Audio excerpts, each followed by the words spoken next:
We're the hooligans, rebels with a cause, defying the chains of tyrannical laws. They try to silence us, shut down our voice, but we rise like warriors, we ain't got no choice. From the streets to the shadows, where hunted we flee, building our fortress where the brave run free. Hooligans alley, our stronghold, our flame, a spark in the dark where we stake our claim. Hooligans, stand tall, where the warriors breed, fighting for freedom, planting rebel seeds. In the face of death, we'll never bow down. Hooligans alley, we hold our ground.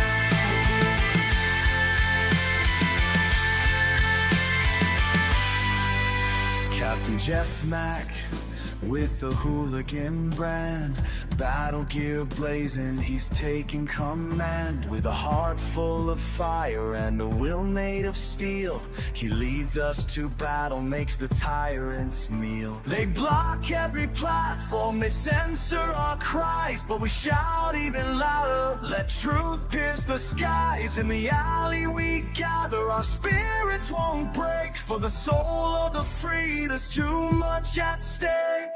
Hooligans, stand tall, where the warriors breed, fighting for freedom, planting rebel seeds. In the face of death, we'll never bow down. Hooligans alley, we hold our ground. Through the smoke and the fire, we carve our way. With the hooligan banner, we seize the day. They can chase us, erase us, but we'll never fall. Captain Jeff's got our backs, we'll answer the call. From the ashes we rise, with the ashes we declare. Every scar that we bear is a roar and a grin.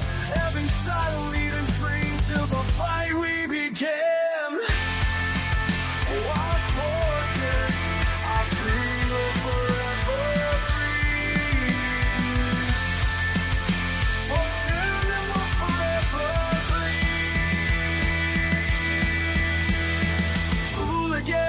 Stand tall, where the warriors breed, fighting for freedom, planting rebel seeds. In the face of death, we'll never bow down. Hooligans alley, we hold our ground. So raise up the flag.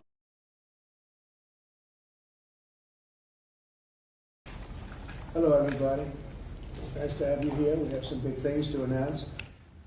Today, at the request of Governor Bill Lee of Tennessee, who's standing with us, as you know, I'm signing a presidential memorandum to establish the Memphis Safe Task Force, and it's very important because of the crime that's going on, not only in Memphis, in many cities, and we're going to take care of all of them, step by step, just like we did in D.C. We have virtually no crime in D.C. right now. And we're going to keep it that way. It's our nation's capital. We're going to keep it that way, or we're going to federalize it if we had to, but we don't have to anymore because it's in such great shape. This task force will be a replica of our extraordinarily successful efforts here. And you'll see it's a lot of the same thing, although the numbers here are really something. They're really bad. Now, we did send FBI in about 4 months ago to work, and it brought some of the numbers down, and they did a great job, but we're sending in the big force now. We also sent them into Chicago on a sort of a moderate basis, and we brought down crime a little bit in Chicago, but we're now going to bring it down very big. We're going to be doing Chicago probably next.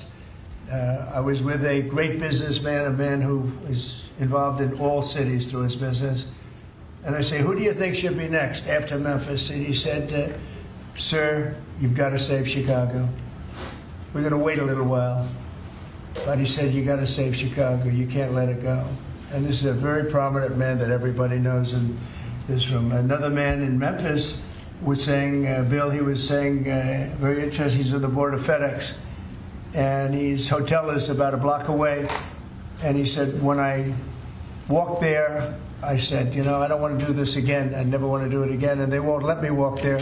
They take them in armored vehicles. They take the board members of FedEx in armored vehicles like a block away to the hotel.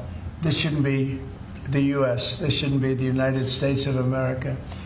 The task force will be a replica, as I said, and it's going to be, I think, equally successful. This is a tremendous success we've had in Washington, I can tell you, and everyone knows it. And people in the White House that work here and other people that I know are calling me and thanking me. They're going out to dinners. They're doing things that they haven't done in years. The effort will include the National Guard as well as the FBI, ATF, DEA, ICE, Homeland Security investigations, and the U.S. Marshals, and more along the prosecutors. We're going to have DOJ led by U.S. Attorney for the Western District of Tennessee, who is here or not here? Who's that person here? That person is going to be very busy. So we're going to have U.S. Attorney for the Western District of Tennessee, and most importantly, Pam Bondi's here. She's heading it up, and she's doing an unbelievable job in every respect beyond this. So also worked with some of the members of the team right here on D.C., and we're very proud of that effort. We essentially had the crime down to a very low rate in 12 days, and within another 10 days after that, it was so incredible. And it continues at that level, and we're going to continue. We have to, because it's our capital. This team will deploy the full powers of federal law enforcement agencies and enforcement generally to restore public safety and get dangerous career criminals off of our streets. We're going to get them off. In 2024, Memphis had the highest violent crime rate, the highest property crime rate, and the third highest murder rate of any city in the nation. Other than that, they're doing quite well, thank you. A person is 4 times more likely to be murdered in Memphis, Tennessee today than in Mexico City. It's been, and you know Mexico City is not a cakewalk. It's been overrun with carjackings, robberies, shootings, and killings. There were 249 murders, 429 rapes, 5,616 burglaries, and 12,522 violent assaults in just the last little while in 2024 and in pieces of 2025, where it's actually gotten worse until recently when we sent the FBI down to see what the hell is going on. Last month, a vicious thug carjacked an elderly woman parked at the movie theater, dragged her out of the car, and body slammed her into the pavement, where she is still trying to recover. Probably won't be successful. So we're not going to allow this kind of savagery to destroy our society anymore. We're stopping it. We're doing it one by one. We're time, but we want to go quickly. We don't want to lose Chicago. We're going to lose Chicago. We're going to lose places like you go to St. Louis. St. Louis. We're going to lose St. Louis. We're not going to lose. We want to save these places. You're going to lose them. It was the way the man said it. He was a very high-quality man. I said, "Who would you do next?" He said, "Sir, do Chicago." You don't want to lose Chicago. We're not going to lose Chicago. So we're going to have to go very big, and we're going to go probably, we're thinking about it for next Pam. We're going to hold it off. We're going to do some of the smaller ones. And the truth is, our people are so good. Gaddy, you're doing a great job wherever you may be. We're doing so good that I don't think we need too much practice, right? But we got to go and save our big cities, our great cities. Chicago's a great city, and we're going to make it great again very soon. And I think we can do that. Despite the tremendous size, I think we can do a real job, and we're going to give you the resources that you need. So with that, I'd like to just end by saying we're going to make Memphis safe again, and I'd like to ask Governor Bill Lee to say a few words, and then Pam can talk, and anybody else you'd like to talk to. We'll go through the whole list. We have all day long if we have to, because this is a very important thing. We have to save our country from violent crime. So, Bill? Yes, please. sir. Mr. President, first of all, thank you. Thank you. Thank you for your commitment for federal resources to the great city of Memphis. And it is a great city, and it has a great history and a great legacy. And we are very hopeful and excited about the prospect of moving that city forward. I've been in office 7 years. I'm tired of crime holding the great city of Memphis back. And I have spoken today with the director of the U.S. Marshals, with the director of the FBI, with General Bondi. We realize that this effort of multi-agencies that will combine the work of the Tennessee Highway Patrol and the local police departments. When we come together, we can make significant change in our city and the city of Memphis, and that is a powerfully important thing for the state of Tennessee, and I want to say thank you. This will be your proudest moment when we see you in 4 or 5 weeks, maybe sooner. You're going to see numbers that will drop and plummet like you haven't. Just like we did in D.C., they plummeted. Nobody could even believe it. And they're going to plummet. It'll be one of your really proud moments, and you've done a good job, too. Thank but you, this sir. will be maybe your proudest moment. Thank you, sir. Okay? And the director, as the director said, the goal is sustained. Right. Got to keep it. Sustained crime lowering, and that with this effort, I believe we can get there. We can finally get there for that city. Yep, we're going to have it sustained a long time. And your people are going to get better and better, and your police force has been terrific. They're working with us very much, as you know. We started it, as I said, on a little basis, and we got it down quite a bit, but now we go in for the big march, okay? And Director Patel and his team have done remarkable work so far. As you know, the numbers are great, and this will be one more step in the right direction for Memphis. That's true. Thank you. He's done a very good job. Thank you very much. Pam, please. President Trump, at your directive, we went in, as you all know, to D.C. and took over the city of D.C., working hand in hand with Metro Transit Authority. All of the agencies represented here today got over 2,000 violent offenders, got over 200 guns off the streets of D.C., and D.C. is safe again. And now, Governor, working with you and working with our 2 U.S. senators and all of our agencies working hand in hand, we're going to do everything we can to make Memphis safe again. That was President Trump's directive to us, and it's easy to do when you're working with such great leaders. And Secretary Noem, you have been instrumental in this, and Director Patel has already been into Memphis and gotten so many violent offenders and guns off the street, and that's what started it. And working Stephen and Deputy Attorney General Todd Blanche, thank you. We've all been going nonstop, working hand in hand together, and Gadi Seralta, Terry Cole, and Director Driscoll of ATF wearing 2 hats, and Pete Hegseth with the National Guard, all working hand in hand and being out there for a month. You can't tell who's with what agency but for the T-shirt they're wearing, because everyone's working hand in hand, and that's why we've been so successful. We're going to do that in Memphis, and we're going to get crime off the streets. That's great. Thank you, Pam. Great Thanks, job. President. Christy, go ahead. Mr. President, Memphis has a high number of trafficking, significant human traffickers, child exploitation, drug trafficking. The local gangs there are extremely dangerous, and I'm so excited that you're going in there to work with not just the governor and willing local leaders, but also our Attorney General and all the leaders that are standing here today to help protect our children. So what's going to change dramatically is the families' lives that live there, and it's only going to happen because of you, because you're coming in. What has started there, you're going to put on steroids. The networks that you're going to uncover across this country, because of the work that's going to happen in Memphis, we're going to see every city get safer, because we're going to see those ties to other criminals that we're going to get out of the country. So we're a nation of laws. And, sir, thank you for caring about every single city. Thank you, Christy. Really nice. And what makes it to me so exciting is the success we had here so quickly. And, you know, we've taken close to 1,500 people out of D.C. But when I saw the result happen so quickly, and so many people are so thankful, and people that you pass them every day and they're fine, all of a sudden they're thanking me so profusely. It was so exciting what's happened, and continues to be what happened in D.C., and so that's what makes this, I think, even more exciting, because we know what's going to happen. We know we have the people. Look, we're sending in a lot of help.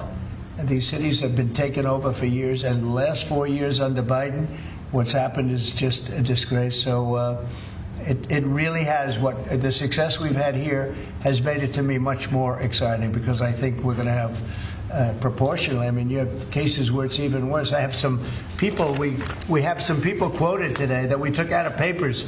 We're so grateful for the National Guard coming, said an owner of a Memphis tax service. It's so dangerous here. It's so darn dangerous that you can't get out of your car. If you get out of your car, he says you get robbed, you get mugged, you get hit.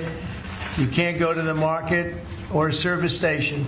So, yeah, I want to see crime stop, and I want to see the National Guard come in right away if that's what's necessary.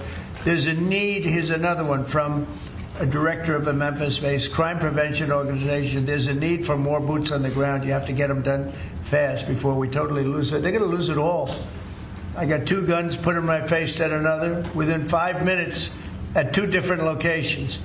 He said, I got a gun put in my face. Then I went someplace else, had another gun put in my face. I was scared. It never happened to me. I've never seen anything like it. Here's another one. I honestly thought he was going to kill me, said a 60-year-old Memphis carjacking victim. A man walked up, give me your car. You got 5 seconds to get out or you're dead. This is what we have in this page after page of the same kind of thing. Cash, would you say a few words, please? Thank you, Mr. President. Thanks to your brilliant foresight, you had asked us to go in quietly into the cities to help set the landscape, to work with the interagency, and to make America safe again. And we've done that under the FBI's banner program of Operation Summer Heat. And the results are only as good as the prosecutions. And because the Attorney General and the Deputy Attorney General have mobilized DOJ to successfully prosecute so many violent criminals, we've set the landscape for the interagency to come into Memphis and really make it safe permanently. As the governor and the senators and the other directors were saying, it's not a short-term mission, but thanks to you launching us early, launching us quietly, not looking for the credit, Mr. President, we greatly appreciate your support and the advanced foresight you had in doing that. It's so exciting, and somebody had to do this. A president should have stepped up long ago and saved these cities. So it's not that I wanted to do it, believe me. Somebody had to do it, and we're doing it in a big way. Absolutely. Pete, could you say a few words? Yes, Mr. President. From day one, the DOW, the Department of War, I'm glad you made that correct. correcting for you, sir, has been proud to stand with our partners across the interagency, whether it's the southwest border, whether it was Los Angeles getting ahead of that, whether it's right here in Washington, D.C., where Secretary Driscoll and the Army and the National Guard have taken the lead in helping across all of these great folks to secure the city. We are very proud to be here, to stand strong alongside law enforcement. We're glad that Memphis is the place to go. The volunteer state, we're not going to have any problems with the Tennessee National Guard being willing to go in and stand strong in Memphis, sir. Not at all. And get ready, because you'll be doing a lot of other places that are almost as troubled.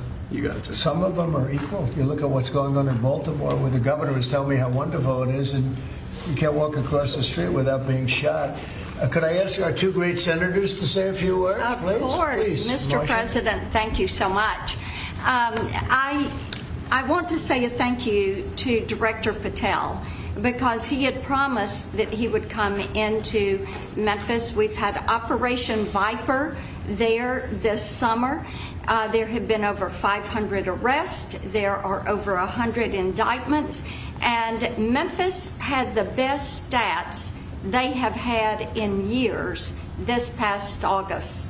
Last month, it was the best August they have had, and it's because of the work that's been done. And now to have a new phase of this enforcement for Memphis, where we are going to have all of these agencies working as a team, as the governor said, making certain that this is a long-term effort to make Memphis safe again. Mr. President, we are so grateful, and we thank you. Thank you. Yeah, thanks, Mr. President. And this is an issue that's plagued Memphis since I was a boy, Mr. President. And it's time that we addressed it. And I appreciate your leadership allowing us to do that. And the team that you've assembled here is going to help us deliver the most fundamental responsibility of our government, and that's public safety. This shouldn't be a partisan issue. This should be something that is our primary goal. And certainly I hope to see Memphis become the safest city in America. And thanks for the effort of all of your team here to make certain that happens. Thank you, Governor Lee, and I want to say thanks to the Memphis Police Department and the Sheriff's Department there too, who have all worked closely to bring this together. I look forward to tremendous results.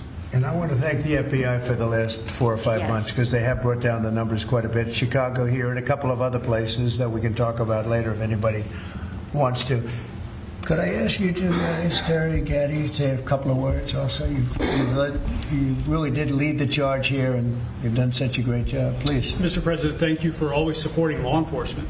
I think the major difference here in Washington, D.C. has been your support for law enforcement, has been empowering the men and women that are on the street working every single day. And I look forward to not only going to Memphis, but other places in Tennessee as well. And I think you'll hear from us real soon, Mr. President. Thank you for your support, sir. We have plenty of places. Yes, sir, we do. You know the country very well. That's great. Thank you, Terry. Please, Mr. Gaddy. President, I just want to say that we're honored once again to lead the charge with the United States Marshal Service, leading and joining 22 other federal agencies. I can say that today we spoke with over 30 of the local agencies, letting them know what to expect, giving them the template that we've done here in DC, so they know what to expect. They're extremely excited. I think everyone is going to be well receiving the law enforcement surge that we're about to take to Memphis. Great job. Thank you. And I'm going to ask one of the best lawyers in the country. He is one of the best. Todd, say a few words, please. He is a great lawyer. Thank you, Mr. President. Yeah, look, I think it's been said for the past 15 minutes, the president ran on making this country safe again, and we do not make this country safe again unless we go into our cities where there's the most violent among us and go street by street and block by block and arrest the men and women in this country that are destroying cities and communities for the rest of us. And so what we plan on doing, as the governor said and the senator just said, this has been a problem in Memphis for a long time. We plan on delivering Memphis back to the citizens that are there to raise their families, to go to church, to be in their communities. That's our goal, and that's what we plan on doing, whether it takes 2 weeks or 2 years. That's what we're going to do. Thanks, Todd. The great Stephen Miller, please say a few words. Thank you, Mr. President. The same emotion you do on television. That's hard to do. I think that's going to be hard to do. President Trump's initiative here in Washington, D.C., is important to understand, is the most successful anti-crime initiative in American history. But just think about it for a second. In 30 days, President Trump put together a team that saw the largest ever violent crime reduction in any city in American history, something that people had not been able to do in 40 years. That is a momentous achievement. And now the president is going to take that same model to Memphis, and as he said, more cities after that. The team that President has put together has no equal today or anywhere in American history. I think what's happening here is that what the president has done is made clear. The power of federal law enforcement that was used for the last 4 years to harass and attack conservatives, to harass and attack Christians, to go after law-abiding families, the power of law enforcement under President Trump is going to be used to get all the criminals, all the violent offenders, all the murderers, all the cartels, and all the domestic terrorists off our streets. So whether you're Antifa, whether you're a domestic terrorist, whether you are a violent gang member, a drug trafficker, a trained Iraqwa killer, or anyone else that's threatening our people, President Trump is saying he's going to use his FBI, his DOD, his ATF, his DEA to wipe you out, to put you behind bars, to take you off the street, or to apply whatever legal consequences necessary. Mr. President, I'm honored beyond words to be a part of this team under your leadership as you've saved thousands of lives. Thank you very much. Come on over. Let's sign that bill. You want to say anything about our great military real fast? What a job he's doing, this guy. Mr. President, so our Army National Guard is honored to be part of this mission. This is their community. A lot of them are from D.C., they're from Tennessee. When you talk to them, when you talk to the actual population out there who interact with them every day, they say it's a blessing to have them as a part of their life. And then for the National Guard getting to have this where they get to improve their communities, where their kids are growing up and they're going to church, and this is where their families are. Many of them, sir, have said this is the honor of their lifetime, so thank you. Look at that nice face, and yet he's a killer. That nice, beautiful face, and he's a total killer. I don't know how you do it, huh? Look, a great job. Everybody here is doing a fantastic. All right, here we go.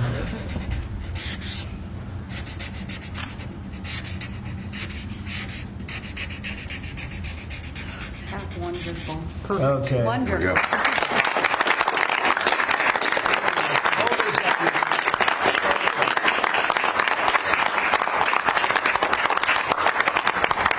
Okay. Thank you, Do you have sir. any? Thank you very much. Thank you. Thank you very much. Mr. President. No, thank you very much. Great job. Any questions, please? Brian? Yeah, Brian. First of all, you've got to. Did they take down the blue tent? Yes, sir. last time he hit me with a blue tent and nobody knew what he was talking about. We found out, right? Found out, and he was gone the next day, and they had a lot of. That was not so easy. They had, that's a violent, radical left group. Okay, go I ahead. got peppered with a lot of comments for doing that. They still have their First Amendment right, though. They're still out there protesting. well, I'm not You've got so an sure. amazing team behind you. You've done an awesome job for DC. I want to get ahead of a story that I think might come out. You pushed out an email earlier today, really showing dozens and dozens of local media in Memphis highlighting all of the violent crime in that city. So they have no problem reporting the crime, but when you show up to solve it, they're going to run around town looking for that one person that says, "We don't want Donald Trump in our city." What can you say to the media there in Memphis, Tennessee, to help let them know the people want you there in their city? Well, I'm not sure they found that person, because I saw them doing some interviews, and it looked like they were looking, but they were very. In fact, that producer, that person, I think they lost their jobs because everybody was saying, "We want Trump to be there. They want the people right here to be there." Look, it's very simple. In Chicago, they're getting beat to hell. They're being shot. If you lose 6 or 7 people die over a weekend, they consider that a successful weekend. And when you consider that a successful weekend, that's pretty bad. I had the president of Poland here a few days ago, and we had a news conference. Many of you were here. And I made the statement. I said, we're very happy to announce that it's been over 2 weeks since anybody's been killed in D.C. And he looked at me like, is that supposed to be good? He's looking like, what kind of a place is this? And now it's been a long time. But and as I was saying it, I said, I'm not sure if that sounds good to somebody. It sounded great to you, but it doesn't sound good to somebody from a country where they don't have violent crime like we have. But now it's a long time since that's happened. We went for years where at least one person was killed. Now you're not seeing it all. It's like the border. Millions of people a year ago, millions of people poured into our country. In the last 3 months, there have been 0, as reported by largely Democrats, actually. The border is secure. The country is secure.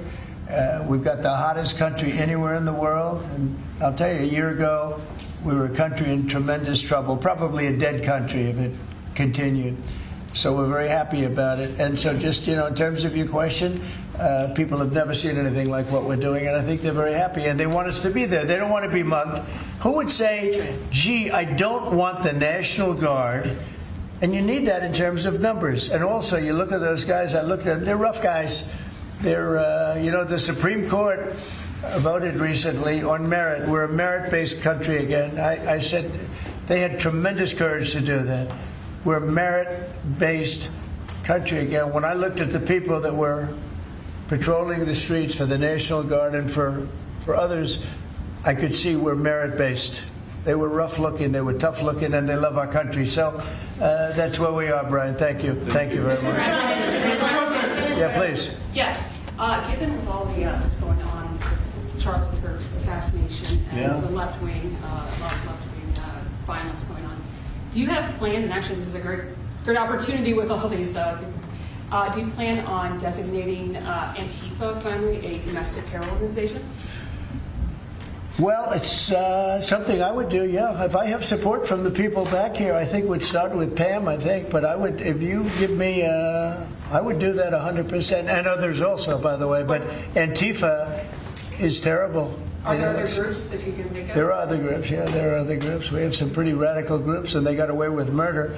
And also, I've been speaking to the Attorney General about bringing RICO against some of the people that you've been reading about that have been putting up millions and millions of dollars for agitation. These aren't protests. These are crimes, what they're doing, where they're throwing bricks at cars of ICE and Border Patrol. And they come in with a beautiful new car. They're so proud. It's Border Patrol, ICE. It's got whatever it is.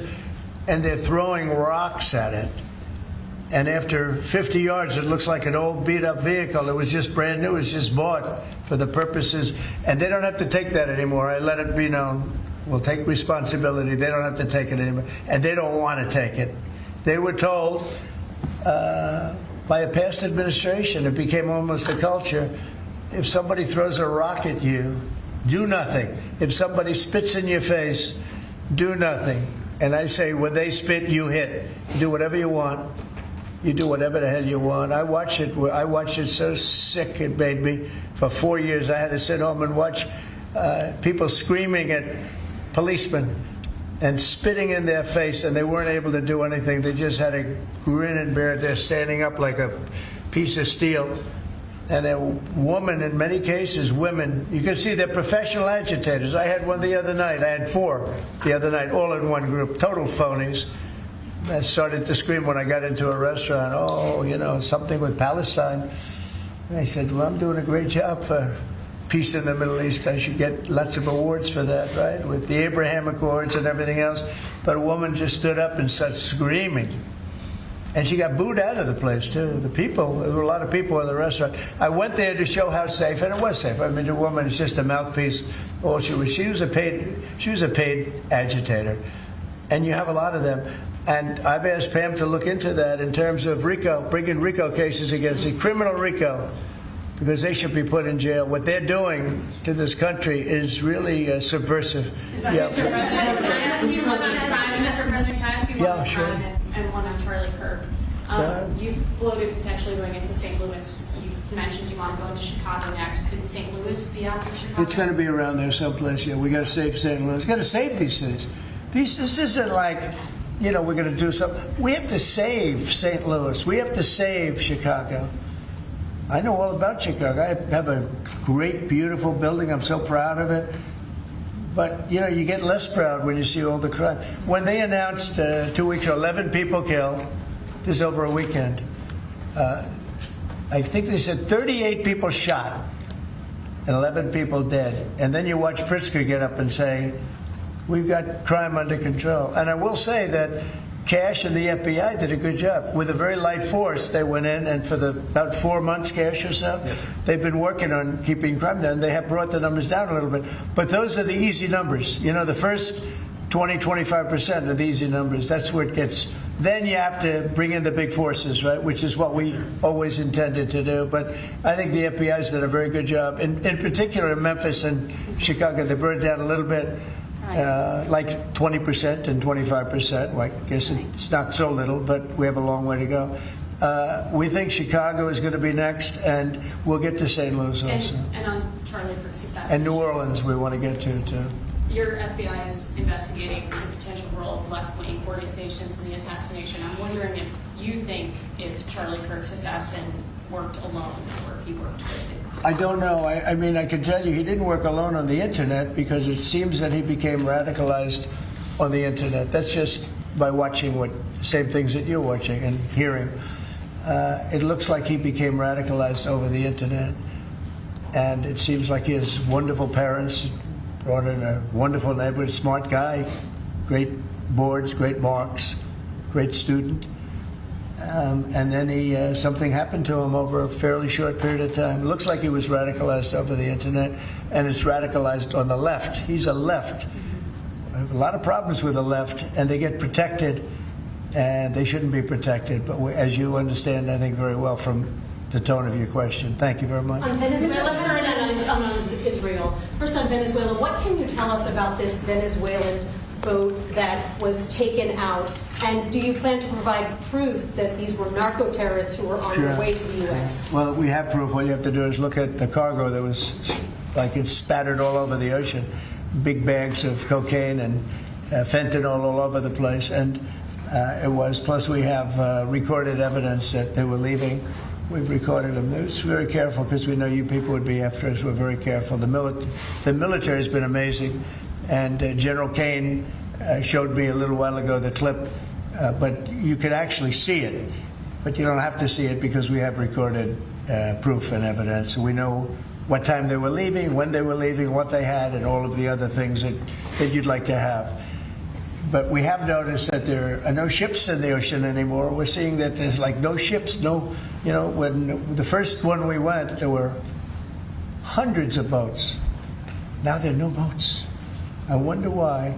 meaning no drugs are coming across, probably stopping some fishermen too. I mean, to be honest, if I were a fisherman, I wouldn't want to go fishing. Just a nice, let's take a little trip, because I'd say, man, if maybe they think I have drugs downstairs. I don't want that. I think the fishing business probably been hurt, but no, there are literally no boats. This was a boat, and we were surprised to see it.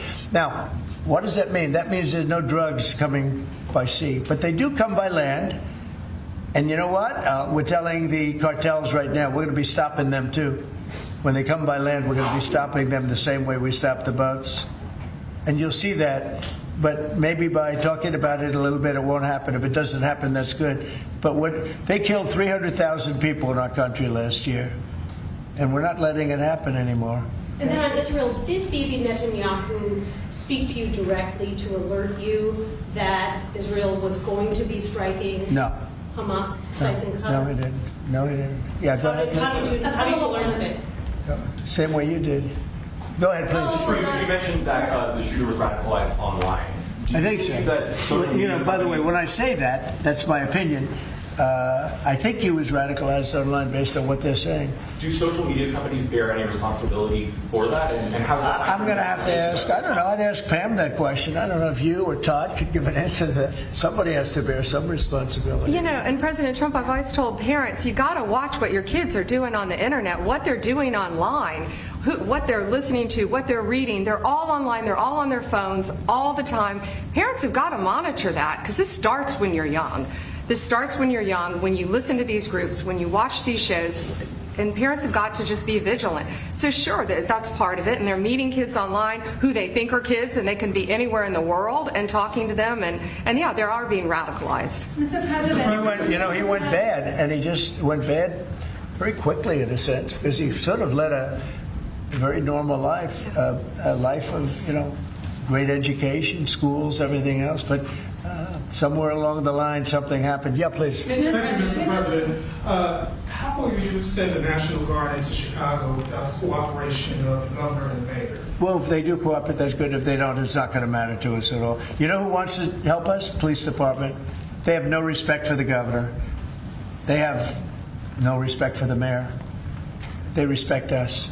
And we found that in Washington. We haven't had total support in Washington from government, as you know, from everybody. I don't want to say the mayor because she was better than most, but we haven't had great, but we have had great support from the Metropolitan Police. They're like brothers of these people. They're really like brothers. You see that. They work together. And so if the governor wants to support, as I said to Bill, it's going to be his proudest moment, what he's going to do, the governor of Tennessee, what's going to happen with Memphis. In 3-4 weeks, we'll stand together and we'll say, look at this, the crime has almost disappeared, maybe completely disappeared. I mean, Washington, they don't even know how to record it because it's down so much. They've never heard. I heard 87% is down. I said, really, who are the 13%? Because it's more than that. It's actually more. Hard to believe, right? You're going to have the same results in Chicago. And we hope we have the governor's help, but if we don't, we're doing it without him. And Mr. President, you had the framework that's been agreed to with TikTok, for example. Will China continue to have a stake in the company? Well, we haven't decided that, but it looks to me, and I'm speaking to President Xi on Friday for confirmation of that, and, frankly, more importantly, a big deal. And we've had very good meetings. As you know, we were in Europe, our people, Scott Bessent and Jameson Greer, and others. And it was a very big meeting with China. And, they're treating us with respect. We treat them with respect, too.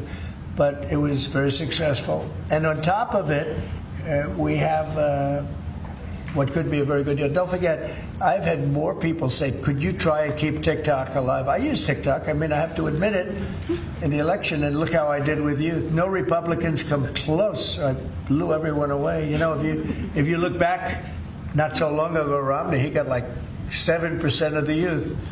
I got like 8 times that amount. I got tremendous numbers of youth. By the way, I want to say, Charlie helped me. And Charlie was the one, get on TikTok. He used to say to me, get on TikTok. Charlie was unbelievable. So probably, and I did. I had somebody named TikTok Jack. And he'd put that camera, he said, just a real quick statement, so like 10 seconds or less. They didn't like anything over 10 seconds, but it worked. But Charlie is the one that really, and my son Barron also. And I have to say, Don, Eric, the whole group, it's important. And it can maybe even bring us closer to China. We had a very good meeting with China. I was surprised. I didn't expect it to that extent. And I'm going to speak again with President Xi on Friday, and I think that'll confirm things up. Question on Charlie Kirk and crime. On Charlie Kirk, do you plan to speak at the funeral, and what would your message be? Well, I'm going on Sunday. We're taking a whole plane load, and having. I was invited on Saturday, but I said I'd rather save it for Sunday. We're going to have a stadium, and I'll bet that stadium is going to be pretty packed. Maybe completely packed. It's going to be big, but I'm going to be at the stadium, and I guess I'll say a few words. I don't know, but I guess I will. But I know him very well. He was an amazing guy. He was all about young people, getting them started right, and he was like a magnet for young people. They just attracted to him. He loved them, and they attracted to him. His wife is a tremendous person, by the way. He always had great respect for his wife. He got married. I didn't know he was getting married. I heard he got married, and he loved her. He really loved her. She loved him, and I think she'll have something to do with keeping that whole thing going. Turning Point it became a very big deal, and I heard they had like 38,000. So he wanted to get it up to 20,000 chapters. That's a lot. That would have been a lifetime's work. I heard that over the last 4 days, they have 38,000 people wanted 38,000 chapters at colleges, schools, other places. Numbers that nobody's ever heard of numbers like that. So I think Turning Point could be, through what happened, this horrible act, it could be maybe bigger than it could have ever been had he been there. And I will say this: he'd be very happy if he saw what was going on. And there's some very good people, because I speak at Turning Point quite a bit, and Charlie would call me up. So the last time I spoke to him, he said, "Sir," and I think it was Phoenix, "Sir, could you get to Phoenix?" This was like in a day. I said, "Charlie, I'm the President of the United States. You're calling, asking me if I could speak tomorrow in Phoenix. You can't do that to me, Charlie." But usually I ended up going. He was great. He was a great guy, and he didn't deserve this. He didn't deserve this, believe me. Ilhan Omar, after his assassination, called Charlie Kirk a reprehensible human being. Should she be stripped of her community assignments? I would say, I think she's a disgraceful person. I think she's a disgraceful person, a loser. It's amazing the way people vote. I know it's people from her area, maybe of the world. I don't know. They got here and they vote her in. It's hard to believe, but I think she's a disgusting person. And one more question, if I could. A lot of these, in recent of these trans shooters that we've seen over the last couple incidents, this flag right here is up and down 14th Street. This is what would be the trans flag. A lot of people are very threatened by this flag. It means a lot of different negative things to people, violence. Would you be opposed to taking this flag down, up and down the streets of D.C.? Well, I wouldn't be. Then they'll sue and they'll get freedom of speech stuff, so that'll happen. But I would have no problem with it. I will say, and Steve might just mention this, Todd, you might mention it too, because we're putting out an order. Freedom of speech means you can burn the American flag, which I think is horrible. But I noticed something over the last little while. As you do this, you start noticing things that you wouldn't normally think.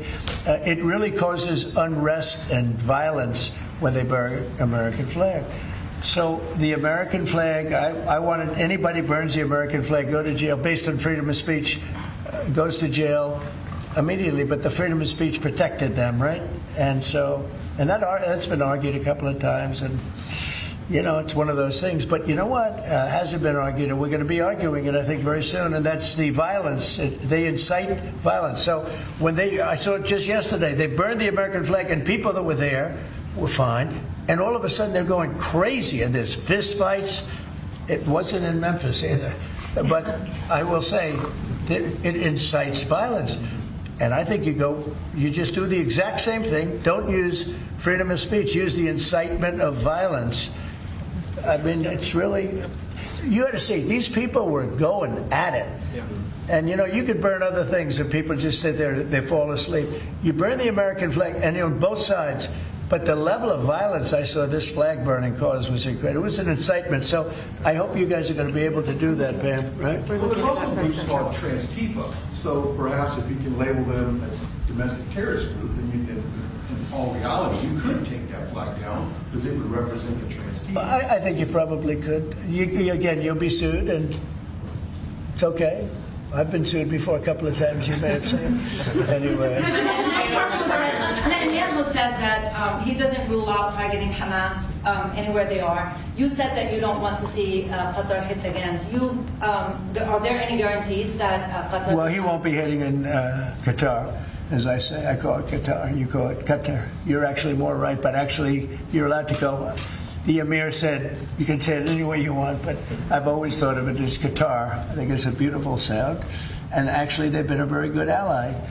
And a lot of people don't know that. But he won't be hitting Qatar, but he will be maybe going after. Now, there was an article that I read in a newspaper just about an hour ago where Hamas said they're going to use the 20 hostages as human shields. They're going to bring them up from the dark tunnels, and they're going to put them in the line of fire so that if Israel goes forward, they're going to die. And I thought that was very terrible, and I put out a statement on that. You saw that. But Mr. President, I want Charlie Kirk, in retrospect, given all of the moving ways that this White House has paid tribute to Charlie Kirk, right. Do you think it would have been fitting to lower the flags to have staff when Melissa Hortman, the Minnesota House Speaker, was gunned down by an assassin as well? I'm not familiar. The Minnesota House Speaker, a Democrat, who was assassinated this summer. Well, if the governor had asked me to do that, I would have done that. But the governor of Minnesota didn't ask me. I didn't. I wouldn't have thought of that, but I would have if somebody had asked me. People make requests for the lowering of flag, and oftentimes you have to say no because it would be a lot of lowering. The flag would never be up.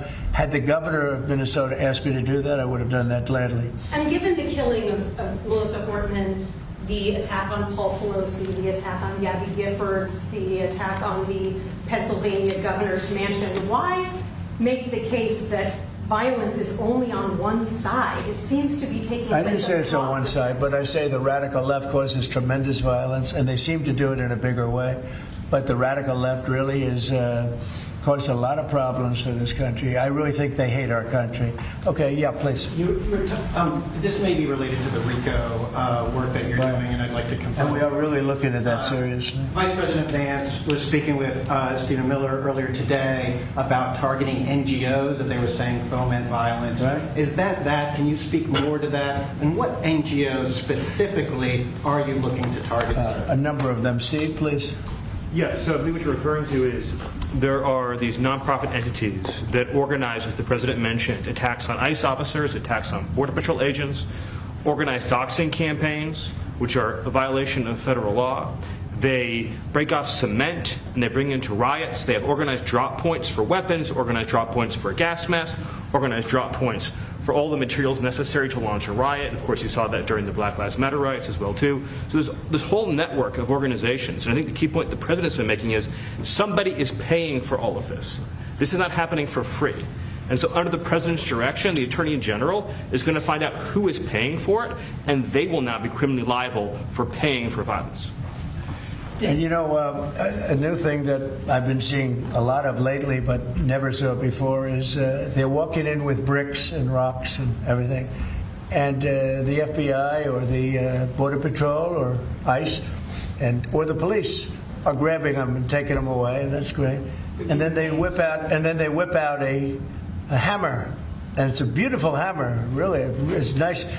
You know, this is not a hammer somebody happens up. These are serious hammers, beautiful, brand new hammers, and they start breaking up the concrete sidewalks and the granite curbs in many cases. Granite is hard to cut, you know, it's very hard stone, and they're banging away and handing out pieces of stone. So instead of having it in bags, they're banging the sidewalk, knocking that. You have to see what some of these sidewalks look like when they finish, and especially the curbs, because the granite curbs are very, very expensive, and they're great, and very hard. They are almost indestructible, but not when it gets pounded on for 20 minutes by some pretty strong guy.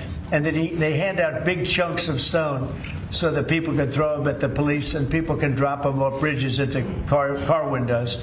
No, we have a long way to go, and we're going to make it all good. We're going to make it really safe. This country is going to be safe. We've got almost 3.5 years. Think of that, 3.5 years. It's a long time. It goes quickly. But at the end of that time, I hope one of the many things we can say is that we made our cities safe again. Thank you very much, everybody. Thank you. Thank you. Dress it out, guys. Come on, team. Everyone. Thank you.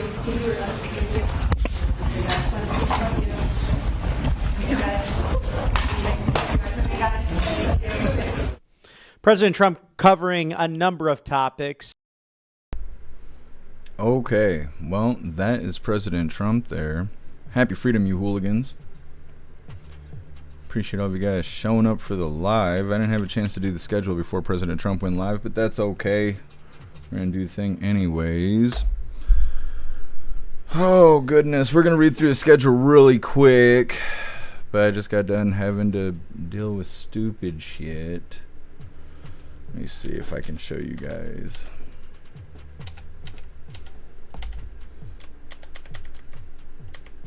I don't know where this started, but either way, this piece of shit just hopped in my chat, want to make threats against me, so I just reported them to the FBI. Says, real talk, Jeffrey, keep your shit content up and we will dox your entire family. It also says Jeff is a fucking liar, should dox his ass. And then they say, keep your shit up, Jeff, and we will expose you and your entire family. And I live in Orem, which is in Utah. I've been live streaming Charlie Kirk's bogus murder since day one. Hooligans, stop your BS lies and shit content. There is no terrorist. So, I don't know. But I told Rumble Rick about it. And I told the FBI about it. And we'll see what happens if anything happens. I'm going to call the local police department too, just in case they want to try and swap me. Or something like that. Got to get ahead of the goose here. Either way, we're going to go ahead and read through the schedule really quick, and then we will be getting into things. We're going to be starting off with President Trump suggesting TikTok deal reached ahead of call with Chinese president. We just heard him mention that just a moment ago.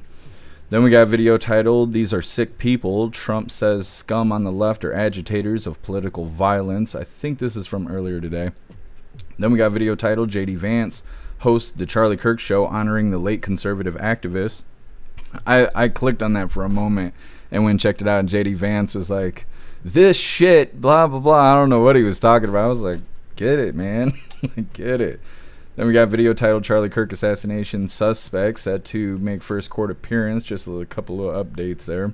Then we got our midlife break, our funny video halfway through. This one was provided by Ghostly, and it's titled Current Status. Then getting back to the news, we got Charlie Kirk supporters dox critics on website following death. Apparently somebody's put together a website where it's supposed to dox a bunch of people celebrating Charlie Kirk's death. Now they're saying the website is down, but as far as I know, they're still generating all that data. Then we got a video titled Companies Fire Employees for Remarks about Charlie Kirk. More good news. Then we got a video titled 2 Men Arrested and Charged with Terroristic Threats in Magna out in Utah. And they're not illegals, which I thought was weird, just because they're building explosives and they have quite the names. But apparently they're here illegally, or at least there's no evidence that they're illegals yet. Then we got a video titled Prosecutors Move Swiftly in Ryan Routh Trial. They've already gone through 10 witnesses, or they've called 10 witnesses. It'll be interesting to get more updates on the Ryan Routh trial. Then the last little bit of the news, of course, is Lefties Losing It, and this one's titled Jeffree Star Calls Out the Left's Deranged Hate, which I think is kind of cool because I saw this video before. I was telling you guys about it, I think last week. So it's cool that I'll be able to show that clip to you guys. Then we'll be getting into the fun stuff. We'll be opening today's door of the Advent Calendar sent by Beck Frank. And we got our 2 funny videos of the day. First one was provided by Cerebrus, and it's titled Oops. And our official funny video of the day was provided by Stoner, and it's titled What Do We Think? Why Do We Think the Things We Do? All right. All of that Starting up now, we're going to get right on this first video here, if I would stop clicking on the wrong things. Like I said, we're going to get started with Trump suggests TikTok deal reached ahead of call with Chinese president. Starting off with something easy here. Now, it's supposed to be banned on Wednesday unless they make some changes, so that's why it's coming back up in the news. Either way, before we get into this, I want to remind you, hooligans, we have these Hooligan Strong t-shirts. Now, this design was created by Alistair, and Alistair is a badass in just about everything he does, so I will be posting all of his links in the chats for you hooligans to have the opportunity to hire him for your creative needs, because if you think it, he can create it. Now, this design does come in shirts for men, shirts for women, tank tops for men, tank tops for women, pullover hoodies, zipper hoodies, coffee mugs, dog tags, and we've made steel tumblers out of this design. Today, I got on the plain Jane Jeff Mac t-shirt. We got lots of items and lots of the why can't I say this, designs over in the merch store. I'll be dropping all the links in the chats while we're watching this first video. Get some. Why you making her make that face? Come on, man. Want to let you know that Treasury Secretary Scott Bessent said today that the U.S. and China have reached a framework for a TikTok deal. There was a deadline come Wednesday that was going to affect the access to TikTok in the U.S., and it looks like this is happening just days before that deadline. Let's get the very latest here on WCNC+. They're negotiating TikTok right now. The U.S. could ban TikTok from American app stores Wednesday. That's unless a non-Chinese company acquires it. President Donald Trump says officials from the U.S. and China are trying to reach an agreement for such a sale.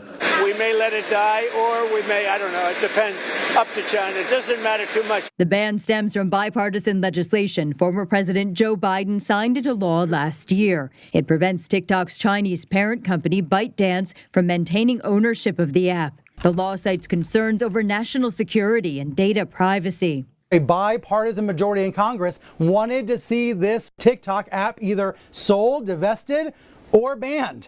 And yet here it is still online. The reason TikTok is still available in the U.S. is that Trump has delayed enforcing the ban 3 times. He could use an executive order to try and do so again. His critics say it's one of the most egregious abuses of presidential power, basically claiming that he has the ability to nullify laws. Trump credits TikTok with helping him win last year's election. He says he wants to reach a deal to keep it available to Americans. I'd like to do it for the kids that like it. So he's recognizing the incredible popularity of TikTok, but he does seem somewhat agnostic about the future. I'm Amy Kiley reporting.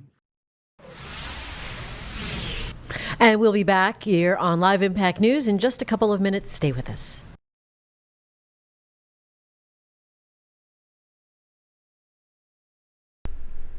I had to turn back down. The video is super quiet. Either way, starting off with something easy here, talking about an update on TikTok. I just realized you guys can't see the new cat tower. I'm going to have to do something about that. Anyways, like I said, they were supposedly going to be banning TikTok on Wednesday, but President Trump is pretty sure they got a deal. Like I said, they just mentioned it in the Oval Office there. President Trump live. They don't know if they're going to extend the delay or if they're going to just let this deal go through. Either way, what they don't really talk about is how they're developing like an American version. The TikTok we have right now, even if they make a deal, that's not the TikTok we're going to get. They're supposed to give us some new version of TikTok. Now, I don't know if it's going to carry all the users to the new platform or not. I kind of doubt it. So if that's going to happen that way, then does it really matter if it gets banned? Because we're going to get a new version of the app anyways. So I don't know. Obviously, this isn't that important compared to everything else going on, but I like to start with something easy. Either way, next up we have these are sick people. Trump says scum on the left are agitators of political violence. This is President Trump speaking to the press earlier today. It's pretty short, but it's coming up next. First, we're going to hop in the chat, see what you hooligans think about this potential TikTok ban.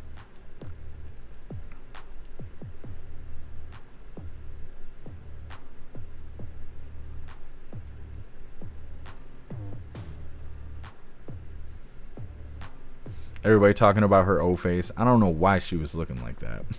She was really excited about work today. Kept Seamus.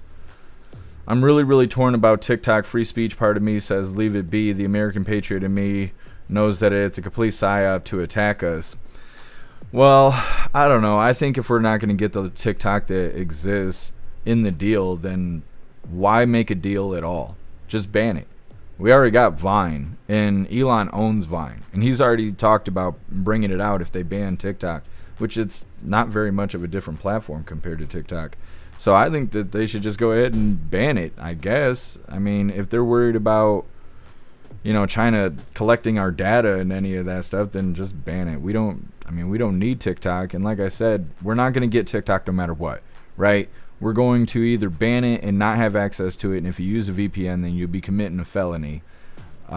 Or we'd make a deal, and then they give us a new platform anyway because we're not getting TikTok. So ban it. Save the fucking money. Ban it. Come out with something better.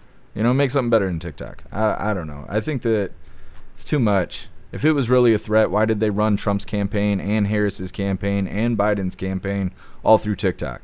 It was ban TikTok, wait, it's election time, let's run a bunch of ads and make accounts and do a bunch of promotion and propaganda and shit. All right, let's go back to banning TikTok. Like, obviously, it's not that much of a threat. What's up, Cass? Happy freedom. What's up, Montana? Happy freedom to you. What's up, Ramsey? Happy freedom. Oh, it's alright, Ramsey. These pieces of shit threaten me all the time. They just don't usually do it in front of everybody. And they don't usually do it while they're, like, connected to their real account that has 5,000 followers and a bunch of videos. And the one video I clicked on showed the make and model of their car. I just got to figure out their license plate and shit like that. Like, normally they're not leaving so many breadcrumbs that go back to them. But either way, like I said, I reported it to the FBI, so... I mean, they're just acting like idiots. So, Courtly, happy freedom. Free the Texan U.S. talk. Yeah, just give us the new TikTok, you know?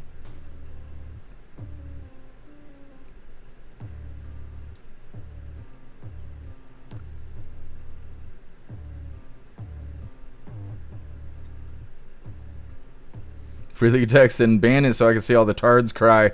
Yeah, there would be a lot of people crying over it for sure. Told to carry just another manic Monday. It is. What's up, Giggling Spy? Happy freedom to you.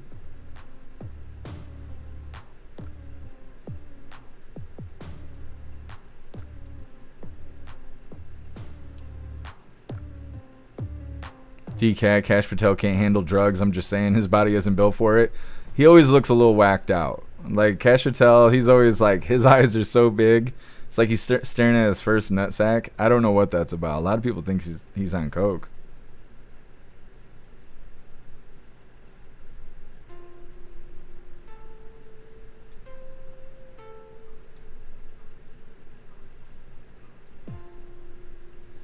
Kevin Seamus, TikTok in China is all moral and uplifting and showing good stuff.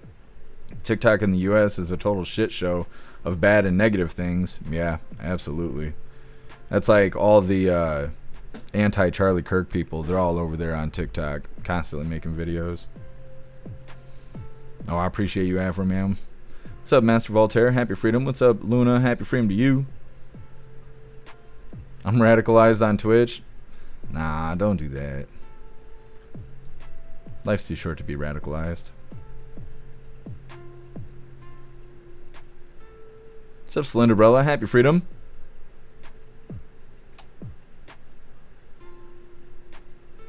Wow, I'm really sorry to hear that, Slenderella. We will absolutely pray for you. I hope for a speedy recovery, Slenderella. Music Maker, happy freedom to you. You're going to the memorial on Sunday? That's awesome. What's up, LM? Happy freedom. What's up, Montag? Happy freedom to you. What's up, Nick? Happy freedom. Nick, ban that shit. I'm tired of hearing it at full volume from other people's phones. Yeah, absolutely. I don't know why people are like that. They'll walk through Walmart like that and like just let the videos play over and over again. You got to hear the same music or the same stupid audio clip repeat itself 3 or 4 times before they roll forward. What's up, Slampire? Happy freedom. What's up, Tactical? Happy freedom to you. What's up, Willie? Happy freedom.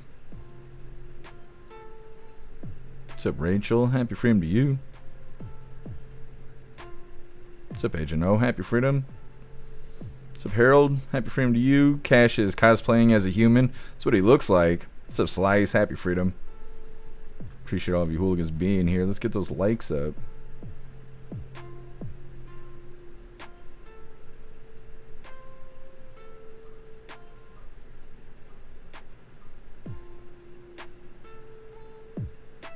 Turbo, it's called Big Old Tits. What are you talking about, Turbo? I just flipped over to that page and was like, what? You're right, Turbo. I don't know what you're talking about, but you're right. It's called Big Ass Tits. What's up, Toast? Happy freedom to you. All right. Huge Ass Tits Monday. Anyways, moving forward here. Like I said, next up we got They Are Sick People. Trump says scum on the left are agitators of political violence. Now, we know this all too well. Now, he's going to be talking to the press, but it's not the full clip of him talking to the press. For some reason, that was hard to obtain. Plus, he was out there for like 15 minutes. And, well, you guys tend to leave when we play the longer videos. Either way, really quick, like I said, President Trump speaking to the press saying, these are sick people. Trump says scum on the left are agitators of political violence.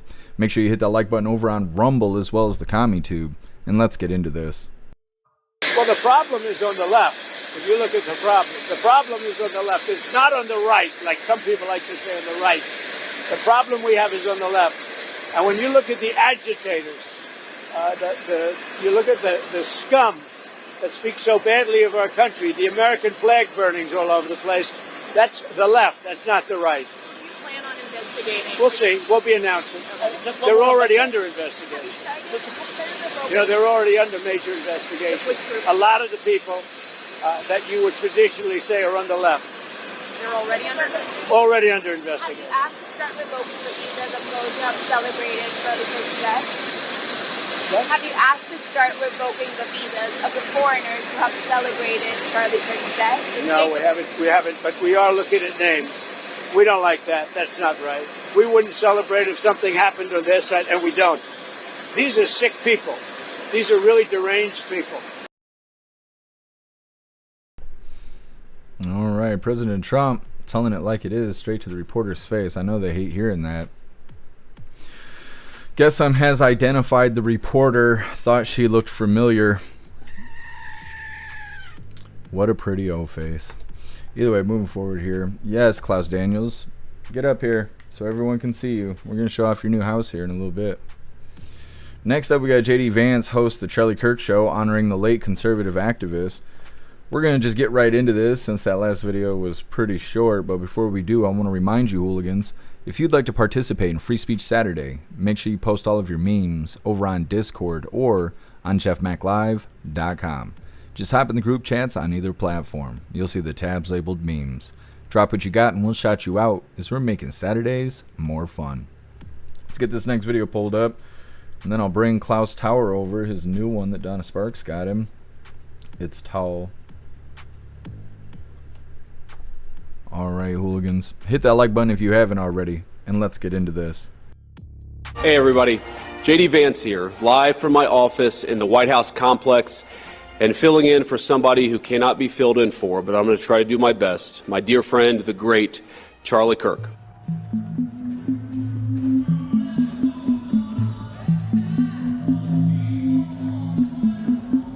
Every single person in this building, we owe something to Charlie. He was a joyful warrior for our country. He loved America. He devoted himself tirelessly to making our country a better place. He was a critical part of getting Donald Trump elected as president, getting me elected as vice president. Everyone knew him as this fearless debater, this guy who would take the conservative message into hostile places and inspire younger generations to have courage.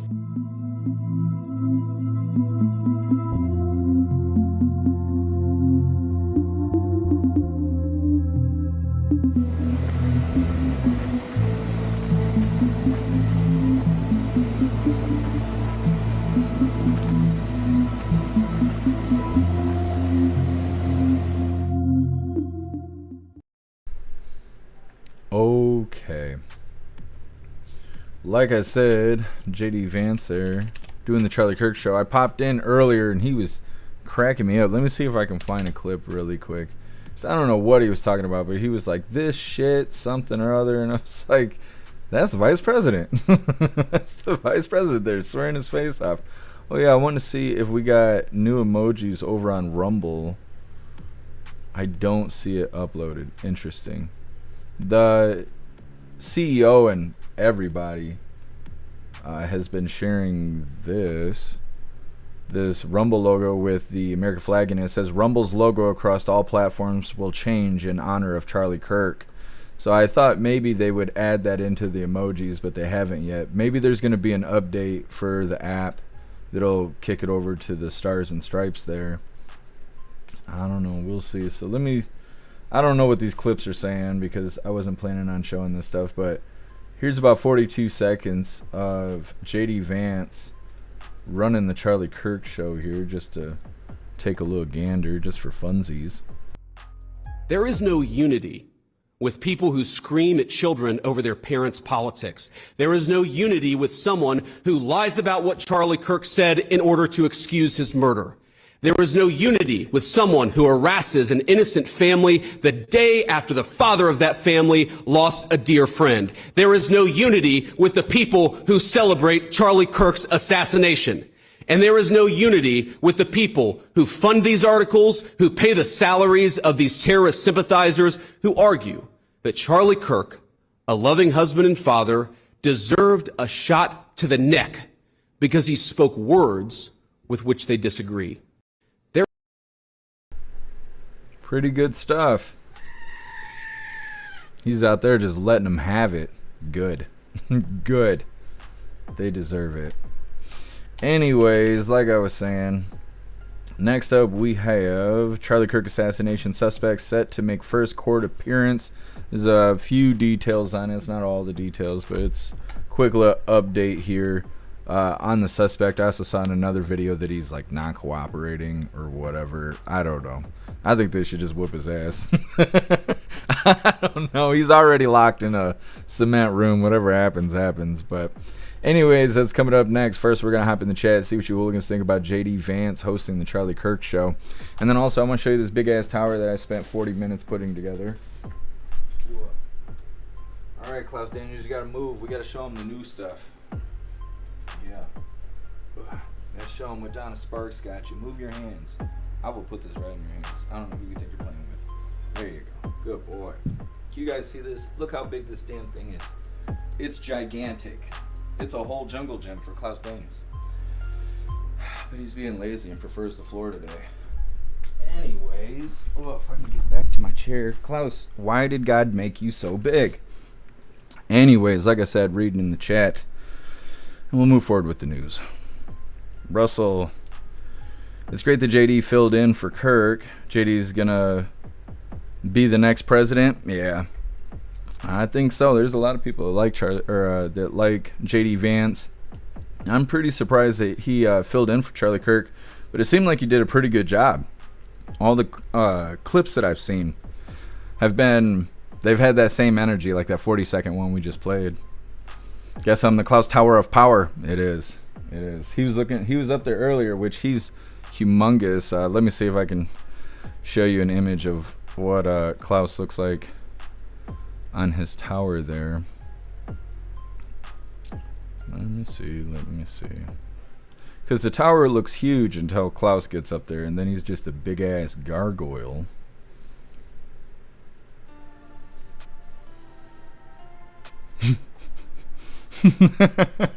Look how big he is. He's a fucking giant. It's like Godzilla. He's like King Kong on top of the tower there, just looking down on me like Batman. Look at his eyes. He looks like he ain't supposed to be up there. He's a big ass cat. He is a big ass cat. What a funny cat. He is like a gargoyle. Big kitties matter. Anyways, reading through the chat here.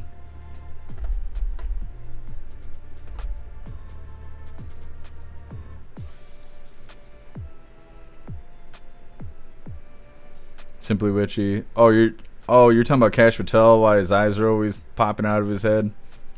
I see. Captain Seamus Catzilla, yeah, for real. Thank you so much, Get Some, for that $5 donation over on Rumble.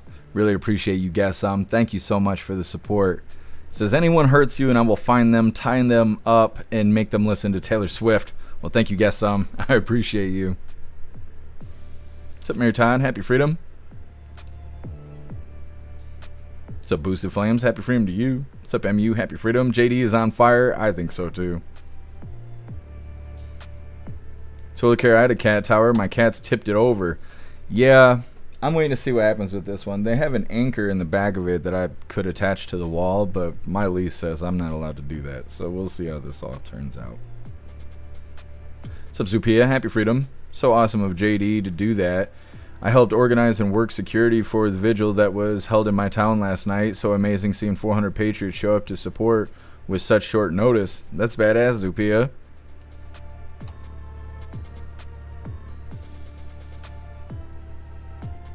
Bill Clay, I saw JD Vance hosting Charlie Kirk's show and there were over 240,000 people watching. Yeah, that's awesome. Ghostly JD Vance is a hooligan? Oh, I bet so.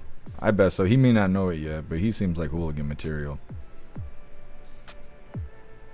What's up, Tony Briz? Happy freedom.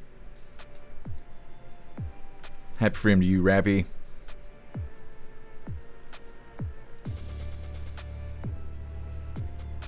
What's up, Cheeky Chops? Happy freedom. Tactical Klaus needs a golden Klaus Tower escalator. He does. He does. What's up, Kim? Happy freedom. What's up, Teasel? Happy freedom to you.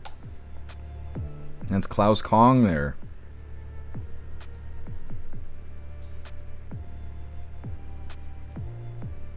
Russell, no, not Taylor Swift. That's a low blow. Well, if they come for me, I don't know what they're expecting. They're getting nothing but low blows. Anyways, moving forward here, like I said, next up we got Charlie Kirk's assassination suspect set to make first court appearance. It's just a couple more details on the situation. Now, I don't remember if they mentioned it in this video or not, and I don't think so. I think it was a different video I was watching on the same subject. They're saying that he's not cooperating, that he is...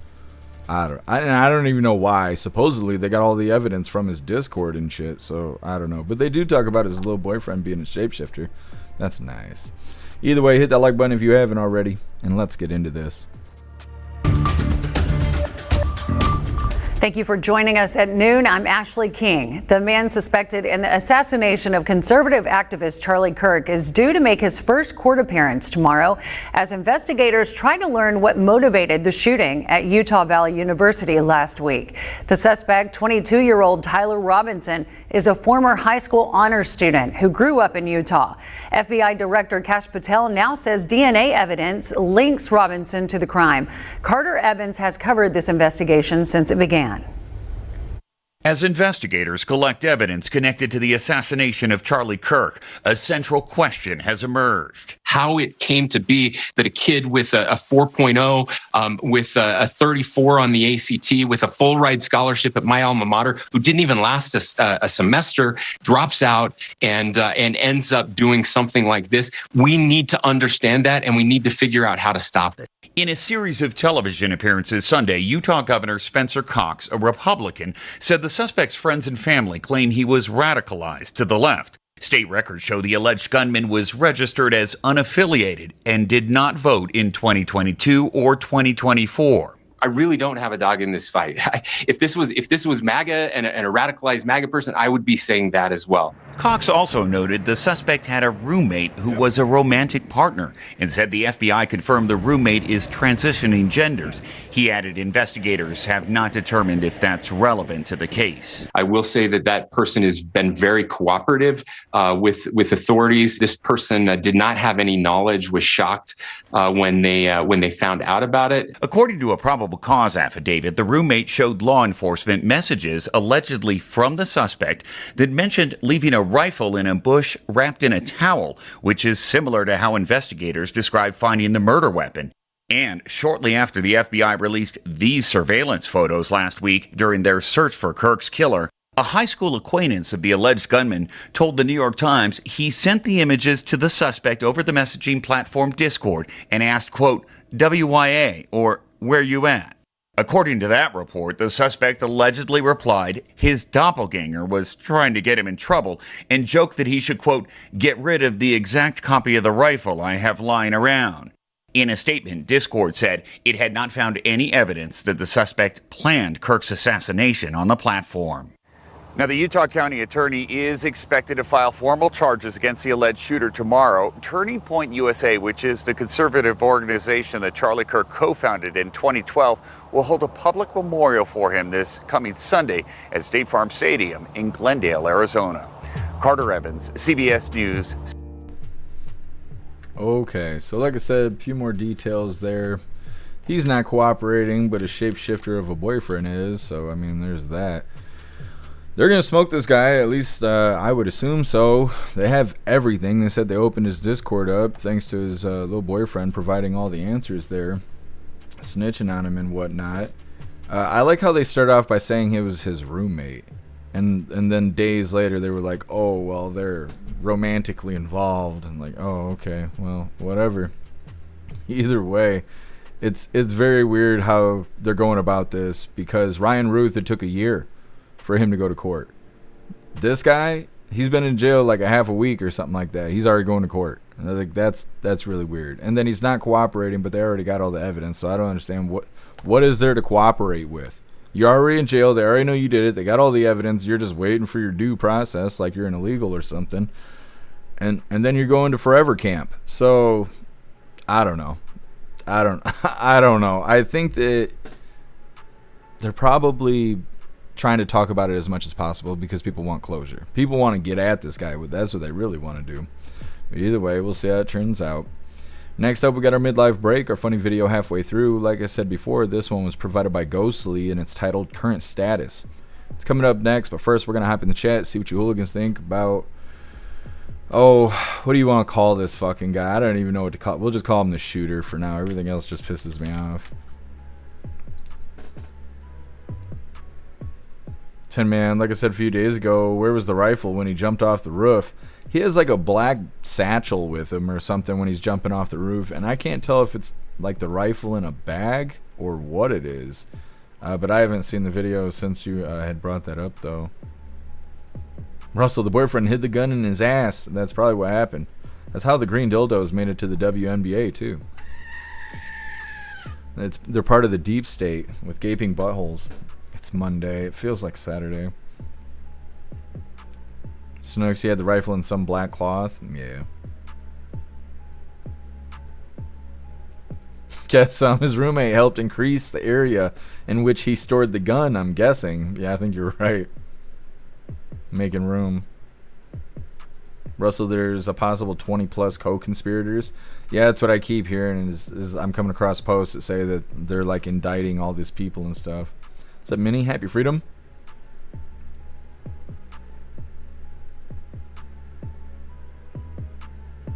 Ghostly, the green dildo made it into the NFL now. Oh, I haven't heard that yet. That's funny.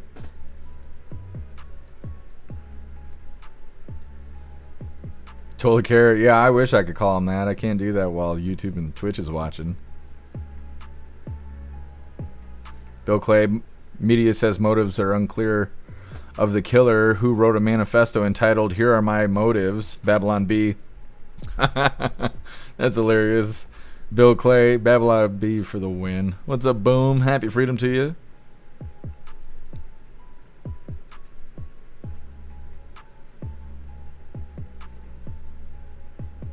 Corley, he'll probably get Epsteined while he's in jail. That's kind of what I'm expecting too.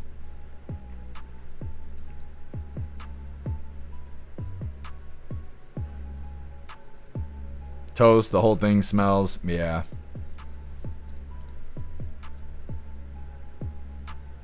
I don't know, just everything about it just seems a little too convenient.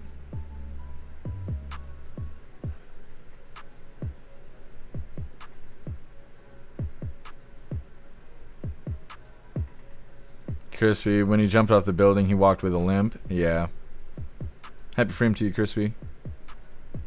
What's up, Stern? Happy freedom. Stern, but the shapeshifter didn't know?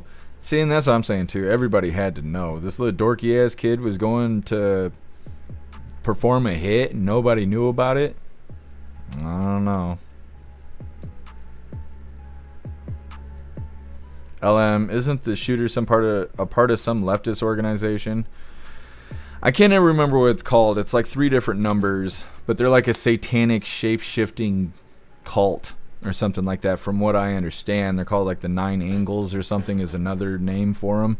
But the media is trying to downplay it because they don't so the media never wants to talk about illegals performing crime, right? Illegals that are raping, killing, kidnapping, and hurting Americans. They never want to talk about that, and they don't want to talk about shapeshifters. They're always downplaying anything shapeshifters do.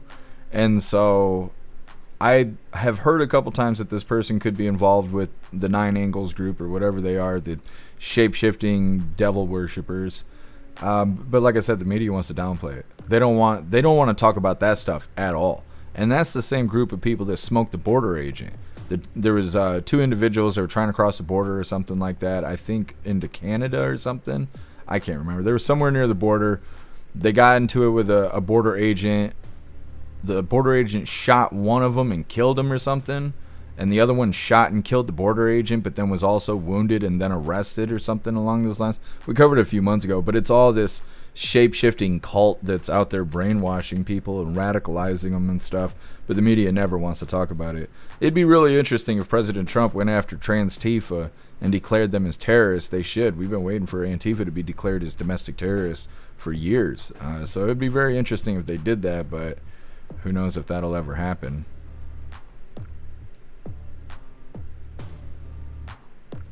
Man, it's about time that the law starts holding people accountable for their actions. Yeah, absolutely. Guess when they caught him in the Northeast? Yeah, that's what I was thinking.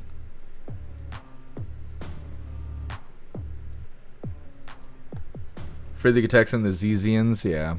Yeah, all that stuff is connected.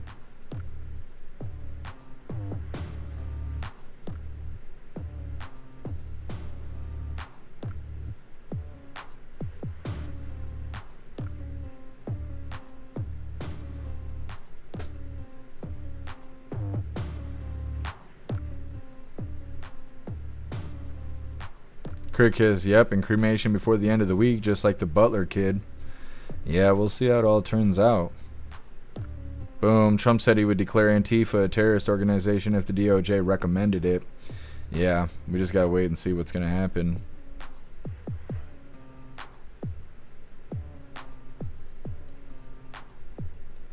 What's up, Richard? Happy freedom to you.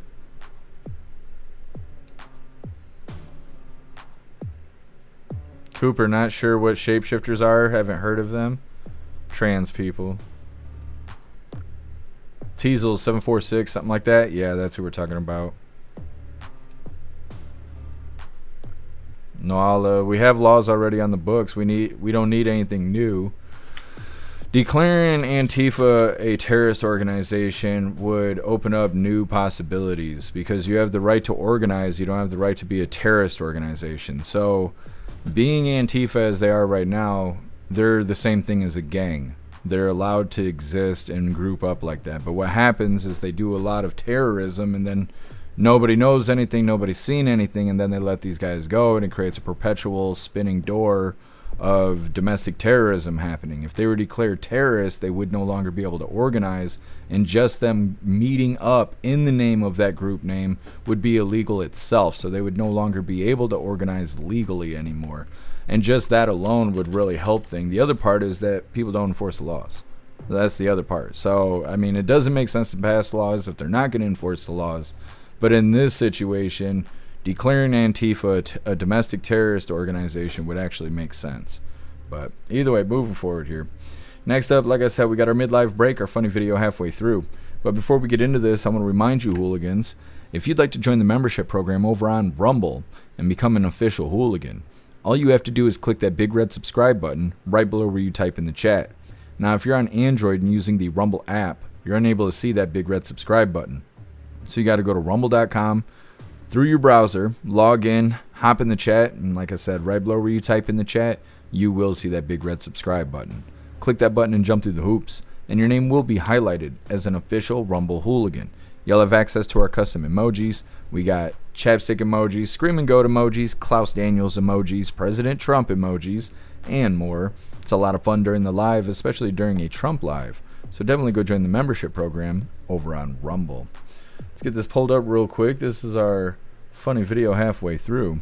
Like I said, this was provided by Ghostly, and it's titled Current Status.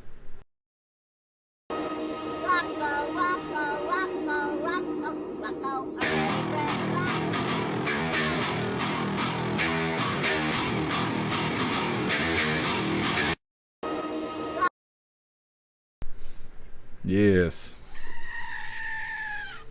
All right, hooligans, getting back into the news here. Next up, we got Charlie Kirk supporters dox critics on website following death. Now, I keep hearing about this database that's about to be released that is full of people that were talking shit about Charlie Kirk, dying and all of that stuff. And so supposedly they're building a database and they're going to dox all of these people who have been celebrating Charlie Kirk's death and all of that. Now, I didn't realize it was connected to a website, and I don't really think it is connected to a specific website. But they're going to claim that the website's down in this video, but they're going to talk a little bit about it. Hit that like button over on Rumble as well as the CommentTube, and let's get into this. Meanwhile, social media posts and messages around the murder of Charlie Kirk are being spotlighted by a doxing website created by some conservative activists. And one of the websites is called Expose Charlie's Murderers. As of this morning, the site does not appear to be active anymore, but on Saturday, the front page said it had received nearly 30,000 submissions of posts. Organizers said they wanted to people who are calling for violence with the hope that some of them lose their jobs. But most of the messages posted did not seem to call for violence. In most cases, posts called out divisive comments made by Charlie Kirk that people have found offensive. For context, here's a couple of things he said on his show, The Charlie Kirk Show. Here's what's upsetting to me, Heather, is if I'm dealing with somebody in customer service who's a moronic black woman, I wonder, is she there because of her excellence, or is she there because of affirmative action? Multiculturalism is a very, very difficult project. In fact, we should have uniculturalism. One culture, Americanism. All right. So like I said, I don't think they're claiming it's connected directly to a website, but I think it's more about people building a database. I don't think the website may have been promoting it or whatever, but I highly doubt that it all just went away. I just don't think so. Maybe they were catching too much heat on the platform. Maybe they just wanted to get rid of the face before dropping the details. That way it'd be more anonymous. Where did the information come from? So I don't know, but I highly doubt it's all just over right now, but we'll see. Either way, next up, companies fire employees for remarks about Charlie Kirk. We covered a video like this either Saturday or Friday, but more people are getting fired because they think it's okay to celebrate somebody being assassinated. Either way, it's coming up next, but first we're going to hop in the chat, see what you hooligans think about them building a database full that is going to dox a ton of people, like a lot. It's like 40,000 names or something like that. People who are celebrating Charlie Kirk's death. What do you guys think about that? 10-Man Elmo's pissed off. Yes. It's a lack of creativity. Happy freedom to you. Zupia, Trump was saying today he was happily thinking about making them a terrorist organization. He basically said it's up to Bondi to make it happen. I think the ball will get rolling soon. Yeah, we covered that at the beginning of the live. I don't know. They say so much stuff on Capitol Hill that I have a hard time believing anything at this point. I just feel like nothing's ever going to happen, but we can be hopeful. What's up, Shane? Happy freedom.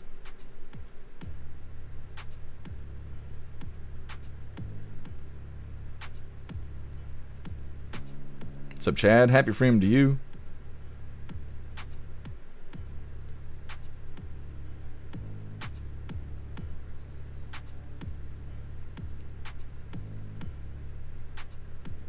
What's up, Elisa? Happy freedom.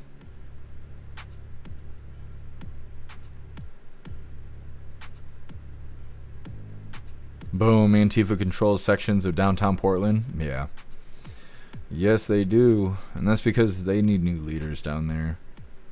Those people controlling Portland, they allow Antifa to do that stuff.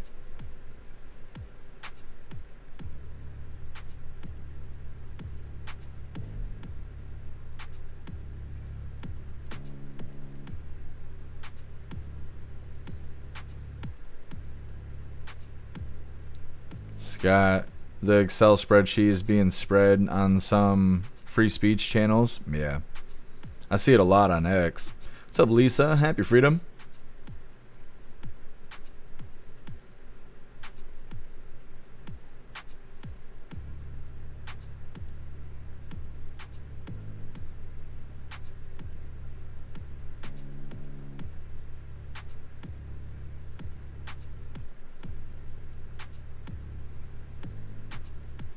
What's up, Kami Thong? Happy freedom. Kami Thong, technically Antifa started in another country, so it's possible they could be declared an international terrorist, not just domestic. That's true. The ones overseas, though, the actual Antifa, they actually do what Antifa is phrased like, right? They're anti-fascism. So a lot of times if they become active in Europe and stuff, they generally go after cops and politicians and stuff like that. Our Antifa is a bunch of drugged out 20-year-olds that have nothing better to do than act like fucking terrorists because they know there's no consequences. And what's really crazy is when a lot of them get unmasked and you figure out who these Antifa are, they're usually rich kids. There was a live streamer girl where her dad was like some huge contractor in Portland, like the biggest out there. So, you know, she was some wealthy daddy's girl out there, but she's marching the streets in Black Bloc, you know, acting like a terrorist. So it's like, it's not the same, but they could be categorized the same because, yeah, Antifa started outside of the U.S. Either way, moving forward here, like I said, companies fire employees for remarks about Charlie Kirk's death. Let's get this pulled up real quick. Now, this is causing the left to cry about cancel culture and free speech, which I think is really funny. But either way, hit that like button if you haven't already, and let's get into this. As we continue to learn more about the alleged assassin who shot and killed Charlie Kirk, we're also seeing a cascade of people being fired for their comments, appearing to celebrate Kirk's passing, including Office Depot, which fired a worker for refusing to print a memorial poster. Also, the NFL's Carolina Panthers football team said they fired an employee for a social media post appearing to mock Kirk's death. And then Bengals player nonprofit, the Joe Burrow Foundation, also fired an advisory board member who they say made inappropriate remarks in light of recent events. News Nation's Jorge Ventura live with more. And Jorge, we know the list is growing of more workers being fired from their jobs. What's the latest on this? Yeah, that's right, Natasha. Those firings are racking up, and many of those social media posts either mocking or celebrating the murder of Charlie Kirk are actually being amplified by conservative influencers or activists with large accounts. Some of these accounts, like Libs of TikTok, have over 4 million followers and are encouraging their audience to contact the employers of those making the posts. And one of those companies facing the online backlash from Kirk supporters is Delta Airlines, the company announcing the suspension and investigation into some of their employees, saying that their social media posts went well beyond healthy, respectful debate and that they were in stark contrast to the company's policies. We've also seen the NASDAQ firing a junior level employee on Friday as well. The NASDAQ also citing zero tolerance policy towards violence and commentary that condones or celebrates the murder of Charlie Kirk. And we are seeing this across the board in different jobs, in sectors. The Guilford Technical Community College in North Carolina recently announcing that they terminated a part-time instructor for similar reasons, citing that the social media posts did not share the college's respectful and learning working environment. And now Clemson University also under fire. Now we have South Carolina Congressman Thomas Beach calling for cuts to the university's funding at the professors posted celebratory remarks. The hashtag Clemson on X is also trending right now because of it. We have also now seen a new statement from Secretary of Transportation Sean Duffy today saying that American airline pilots were grounded and removed because they were caught celebrating the assassination of Charlie Kirk, also saying that that behavior is, quote, disgusting and should be fired, and that their behavior glorifying political violence is completely unacceptable. And this spree of firings have even gone local to employees at law firms and restaurants. But we're seeing this massive campaign right now, especially on X and Tasha, of these huge accounts with millions of followers encouraging their audiences to contact the employers and making this push. Natasha. Yeah, Jorge Ventura tracking that tonight. Thank you. Thank you for watching. Subscribe below and download our News Nation app right now on your phone, and you will get... Okay, so this is causing a lot of stupid lefties out there to say, well, what about free speech? And, oh, the right hates cancel culture when it's happening to them, but they're fine canceling other people and blah, blah, blah, which is what they always do. They just play fucking brain dead. Obviously, this isn't a free speech situation. Your job can fire you for saying just about anything. You know, that's why there's customer service training and shit like that. That's why when you call Pizza Hut, they're not like, hey, what the fuck you want? Like, there's a reason they don't answer the phone like that, because if you do, you'll be fired. So if you're celebrating the death of somebody and the business thinks that you shouldn't be talking like that, your ass can be fired for it. Now, the government can't come punch you in the face for saying that shit. That's where free speech comes in. But your job, they can fire you for saying anything that they don't like. That's part of them being your employer. You're signing over rights of your, like what you're allowed to say while you're on the clock. Same reason why you can't drink at work or smoke weed and fire a blunt up on your break. Because of policy, they don't let you do that. So I think it's goofy, these lefties out here like, oh, but what about freedom of speech? Well, unless you're working for the government, your freedom of speech doesn't apply here. Like, your employer can fire you for, whatever the policy says. Either way, next up we got, let me see. 2 men arrested and charged with terroristic threats in Magna. I keep wanting to say manga. That's something else though. It's not manga. It's Magna. And these are like straight up terrorists. But as far as I could tell, they're not illegal. I did a bunch of research trying to figure it out. And I can't find anything saying that they're illegal, but their name is like all vowels. And I can't even say it out loud without my furniture floating around the house. So I don't know. They must have migrated here, I guess, or maybe it hasn't come out yet that they're illegal. I don't know, but they were building explosive devices, which is a big no-no around here. It's coming up next, but first we're going to hop in the chat, see what you hooligans think about these people getting fired for talking bad about Charlie Kirk. Man, well, what we're seeing is what libs were brainwashed to do. Let the chips fall where they may now. Yeah.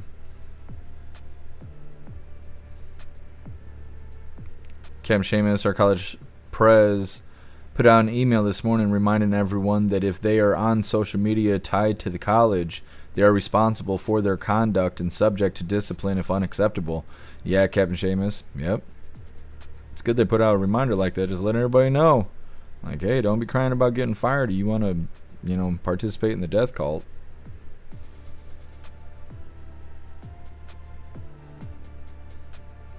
Turbo, sounds like they found a reason to get rid of these people and try to save face. They're not doing it for the right reasons. Yeah, Turbo, that's what I was saying either Friday or Saturday. The companies are getting rid of these people because they're a liability. And like I was saying a couple days ago when we were covered the last video like this, if you're an employer and you put all this money into branding and ads and marketing and all this kind of stuff, and then you got an employee who's out there putting shit like that out on social media, instead of having everyone boycott your business or somebody put a crosshairs on your business and start targeting your employees or targeting you because it's your building and it's your business, and if you don't do anything, it looks like you condone this behavior, you can just fire that employee and not have any blowback, right? Otherwise, you have all that looming potential blowback. And that's what I was saying Friday or Saturday when we had covered this kind of story, that I think that's what it is. I don't think the employers care. I think they don't want to shoulder the blowback. So they're just getting rid of these radicalized employees because it's cheaper, it's easier, safer.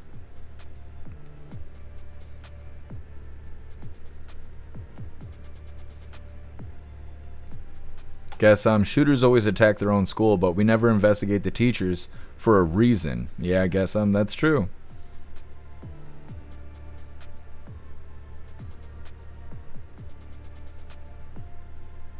Simply Witchy, happy freedom to you.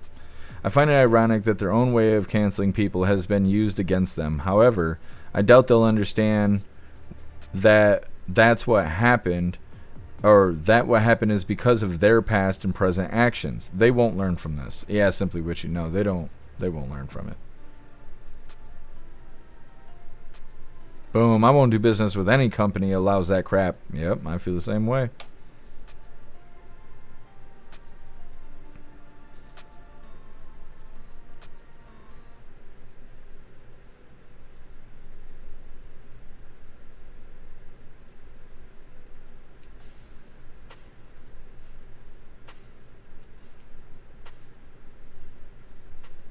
Minnie, you're working on a puzzle? How many pieces are in the puzzle? I love puzzles.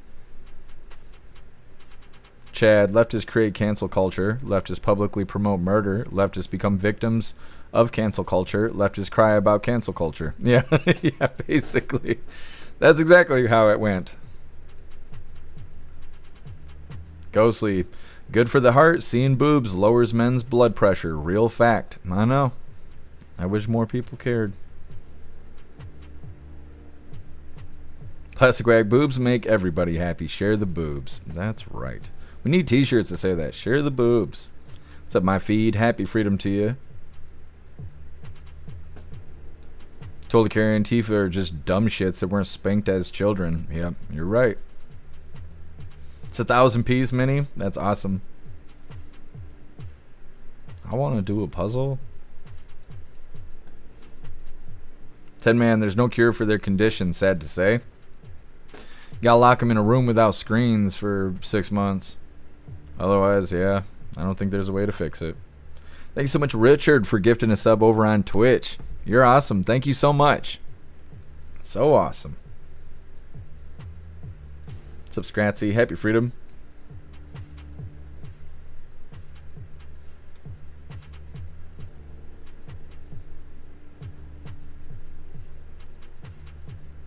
Lisa dropping boobs in the chat. Very nice.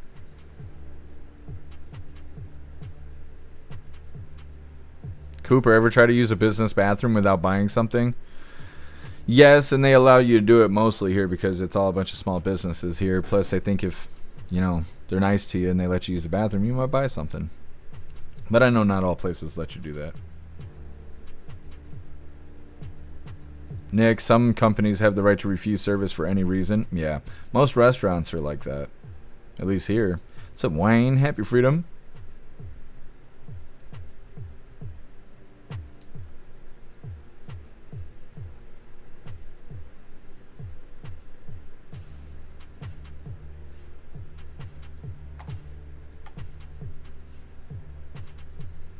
Commie Thong. Have you heard about the Charlie Kirk Act?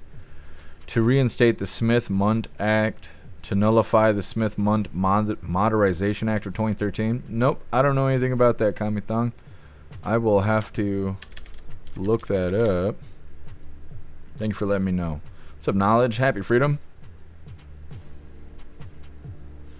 Knowledge, remember when they supported a list of people refusing to get the jab? Yes, I do. I do remember. What's up, Moneybags? Happy freedom.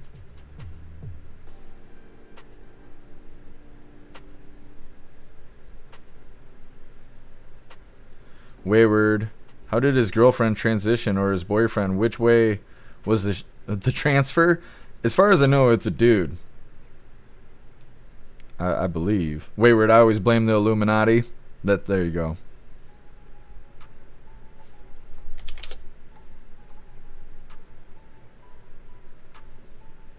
Kev Seamus, now I want a milkshake. That's what I'm saying. Shake their mams over here. Ghostly, Kirk Act makes it so the media can't lie to us. Damn, that would be awesome. I wonder what the consequences would be for that. Probably just being fired. Maybe. I don't know. Actually, I wonder if they could be punished by the censorship people. The FTC or FD. I don't know what the fuck it is. The people who control what you can and can't say on public television and public radio. I wonder if they could do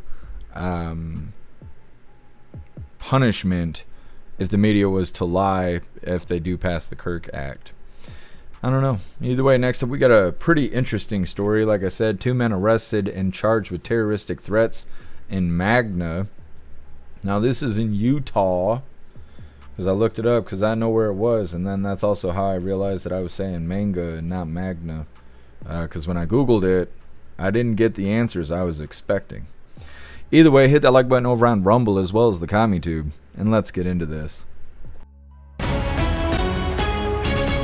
Terror arrests in Magna. I'm Jordan Tracy, bringing you breaking news live tonight here in Magna. I am along 85th West, right outside of Magna Main Street, where last night 2 men were arrested and at least 1 has been formally charged with alleged terror threats. I want to show you the video from last night. ABC4 was the only crew on scene to give you a look of the FBI serving a sealed search warrant. Now, charging documents say that back on the 12th, an explosive device was found under a news vehicle, and their investigation led them here to a home in Magna last night where they carried out that search warrant, and they found more devices. They thought them to be hoaxes, but the suspects telling them in interviews that they were real, so they had to evacuate nearby homes. We're told 58-year-old Adib Nasir was arrested and charged with weapons of mass destruction and threats of terrorism, among other charges. A second man, Adil, was also mentioned but not formally charged. We have not found those charging documents for Adil as of yet, but we're continuing to follow him, believed to have similar charges as Adib. Now, police are saying that their alleged actions created a significant risk to, quote, mass casualties, and that's what led them here to this neighborhood that is quiet now. But that wasn't the case late last night into early this morning. We were talking to neighbors, myself and our photojournalist Dennis Dolan, only ones on scene talking to neighbors, and they say they were awoken by a flashbang and then seeing the FBI agents move into this home, and they were woken up, had to leave. Some of them had to leave, some of them witnessing it from their front yard. And I want to show you this house here. Take a look. Dennis is going to zoom in here. There's some concerning things when you look at this house. A flag in the front porch area that says, "Is he dead yet?" Also, a flagpole that has a flag that says, "We the people," pretty normal, but the American flag turned upside down. And those are some of the things that we've discovered today as we came into this neighborhood talking to neighbors about their experiences. And of course, a scary thing to hear all of this happening right in their front yard, having to leave their homes and then finding out there could have been explosives in those homes. So I spoke to one of the neighbors who witnessed all of this unfold in her front yard. Here's what she had to say. Well, I was just inside watching movies and then I heard it, and at first I thought like a truck went through my house or something, so I came out to see what it was, and then I was even more shocked to see like the Bearcat and all the cop cars, and I was just, I think I was shocked. That's the only word I can use to describe it. I just seen them pulling the guys out, and it looked like it wasn't going very nicely, so they instructed me to go back inside until everything had calmed down. See this stuff on the news all the time, but you never expect it to be in your front yard, you know? I don't, yeah, it's shocking. Who knows if my whole neighborhood could have, you know, been blown up. So I'm just shocked and very thankful that they were able to, you know, get it taken care of in time. Now, obviously, something unexpected to see happen in your neighborhood. You heard the neighbor there saying that it's something that they see on the news all the time, but couldn't imagine it to happen here in this quiet neighborhood in Magna, again on 85th West, right off the Magna Main Street. It's really close to the Welcome to Magna sign. And last night we saw all of these FBI agents all over the neighborhood, local police causing that barricade down at the front of the entrance. And right now you wouldn't have noticed that anything had happened last night. It's very quiet. Up the street you can hear kids playing, people have their sprinklers on, some dogs have been barking. So you wouldn't have expected anything like this happening just a few hours ago last night. Let's bring in Sarah Murphy, who is in studio for us tonight. And again, Sarah, we're hearing serious charges of terroristic threats for Adib Nasir, 58-year-old, who lives in this house allegedly, and possibly a second suspect. We're still waiting to see when formal charges for Adil could be filed, if they are filed. But then again, hearing that this initial investigation started with finding a device on a news vehicle, obviously we can admit that hits a little close to home for all of us us here at ABC4. So again, scary events to be happening right in our backyard, Sarah. A busy 24 hours, it sounds like, in that Magna neighborhood. Jordan, while I have you, you obviously spoke with neighbors. We heard a little bit from her. Did neighbors tell you anything about this suspect, about Nasir? What kind of neighbor was he? What kind of man has he been? Yes, Sarah, it's been kind of interesting. We've talked to a few neighbors here, some of them saying that they didn't know him personally, just a small few interactions. The neighbor we actually spoke with that you saw said that she wouldn't have suspected anything out of Nasir. In fact, any interaction that she had, she didn't want to say just normal, but kind of just an average interaction.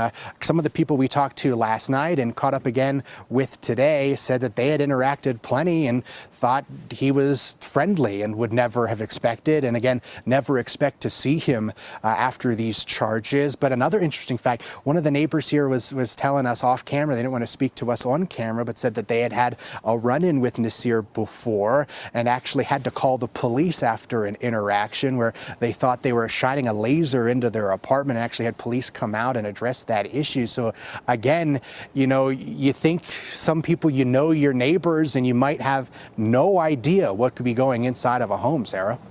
Our Jordan Tracy live in Magna. Obviously a mix of opinions from neighbors. We will for sure be keeping a close eye on this developing situation there. Jordan, thank you very much. Okay, so like I said, caught some terrorists. They were saying on the 12th an explosive device was found underneath a news vehicle. Now, I think the news vehicle was connected to Fox somehow. I don't think it was Fox directly. It was some subgroup of Fox, I believe I saw on when I was researching this. But they raided the house and found more explosive devices in the house. The house is covered in anti-Trump trash. I realize that you guys actually don't know what that flag is. The Let's Go Taco. That's an anti-Trump flag. They call Trump Taco for Trump Always Chickens Out. The acronym is TACO. So whenever you see lefties talking about tacos, it's anti-Trump rhetoric. That's what it is. It's Trump Always Chickens Out. And they imply that he never does what he says, which everybody knows that's not true. But that's what that was. So the house was actually covered in anti-Trump rhetoric, although you guys may not have been able to identify that while watching it. But either way, the police officers thought it was a hoax, that maybe the explosive was fake or whatever. But the suspect told them that it was real, and it actually triggered an evacuation of the nearby neighbors. A 58-year-old man was charged with 2 counts of manufacturing and possessing a weapon of mass destruction, attempted aggravated arson, and making terroristic threats, as well as more charges. The second guy is in the middle of making a deal, and he's facing similar charges. And I haven't found any information suggesting that these people are illegal. I've looked and looked and looked, and I can't figure it out, and they got crazy names and stuff. But I have not found anything suggesting that they're illegal. So I don't know if they're sleeper cells or what it is. I saw someone suggest that in the chat. I'm not sure, but maybe we'll get a follow-up on that. Next up, we got prosecutors move swiftly in Ryan Routh's trial. Ryan Routh is the would-be assassin or whatever that was camped out on President Trump's golf course. Of course, Secret Service saw him, took shots at him, he fled. Whatever. We got an update on how the trial's going. It's coming up next, but first we're going to hop in the chat, see what you Hooligans think about these 2 terrorists caught in Utah. Russell, oh damn. I no longer like tacos. I like tacos, but I don't like the left's tacos. It's because it used to be a wiener, but a doctor turned it inside out. Pushing it today for YouTube. Turbo, I can't pee on a hooligan. It's in the terms of service. There has to be consent, okay? It has to be consent. There's no R. Kelly situations over here. Cricket is just a little side hustle. Explosives, yeah. Out there slinging some explosives to the neighborhood. What's up, Appeal to Heaven? Happy freedom to you. Ghost, I was right. It was 2 gay dudes. Yep, as far as I know. What's up, Enter User? Happy freedom to you. What's up, Butterfly? Happy freedom to you. What's up, Otters? Happy freedom. Enter User. Hey, neighbor. Would you happen to have an extra cup of gunpowder? Sorry, fresh out. Yeah. What's up, Jake Ski? Happy freedom to you.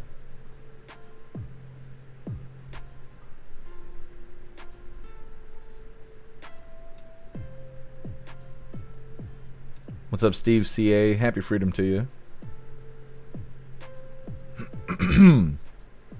What's up, Colty? Happy freedom. Hey, let my eyes adjust.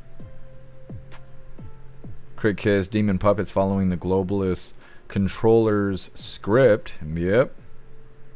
There's no way they were just building all those explosives and nobody knew about it. Somebody knew.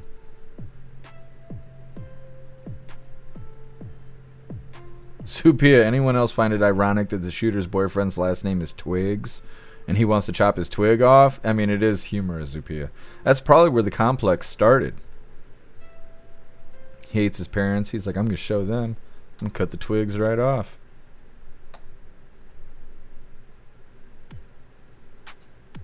What's up, Kick Metal? Happy freedom.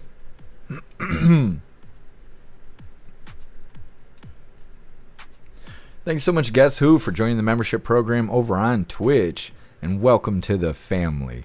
You're officially a hooligan. And I appreciate you. Thank you so much. You're so awesome. Thank you so much, Southern Eagleman, for the 100 bits over on Twitch. You're badass. Thank you so much for the support. And thank you, Richard, for the 500 bits over on Twitch. You guys are awesome. Thank you so much. You guys are fantastic. You got us a new emoji over here on Twitch. Spilling the tea. Look at this shit. They should have gave us coffee, but that's okay. Boom, there we go. Spilling the tea. You guys are fantastic. Lisa, screw that. I've never seen Trump chicken out. Yeah, I'm not sure exactly where that started. I remember there was some Democrat who made a video eating a taco and was making references towards Trump. I don't know, about him being a failure or something. I don't remember who it was, but we played the video, and I remember not even understanding what it was about. But the taco was to symbolize President Trump, because Trump always chickens out. But I don't really know what it connects to. We'll look it up in a second. What's up, Wendy? Happy freedom. Oh, yeah, Wendy. I know a lot of us feel that way. Amarain, really? That's so dumb. It is dumb. I'll see if I can find that video really quick and show you guys. What's up, Baxton? Happy freedom. Nick, I just can't pass the fake smirks on these news reporters' face. It's so off-putting. Yeah, I know. Especially when they're talking about something tragic. They're like, well, behind us, there was 4 10-year-olds that all got molested by their uncle. He's in custody now. And it's like, okay, all right, buddy. That's not that great. Thank you for letting us know. What's up, Bob Roberts? Happy freedom. What's up, Top Cat? Happy freedom to you. I think he cut the berries and kept the twig. I think he folded the hot dog inside out, or he's in the middle of it. Depends how much money he's got. It's not good. We're really pushing it today. It's not Saturday. Butterfly, new house of Klaus is nice. Well, thank you, Butterfly. I wish he would climb it, but instead he's laying here on the floor. It's kind of hot today.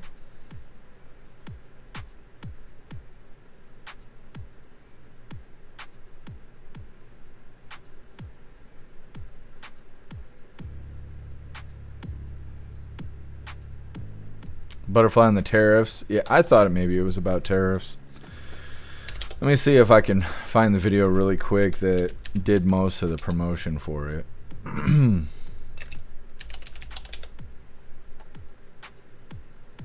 I'll recognize as soon as I see it. Come on, come on.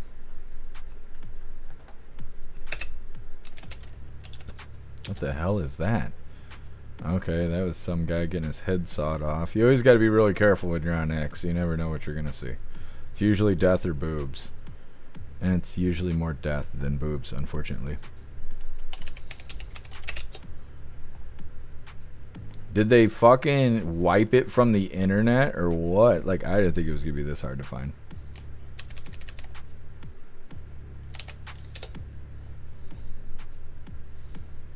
It wasn't Chuck Schumer. I can't remember who it was. It was some dirty ass Democrat.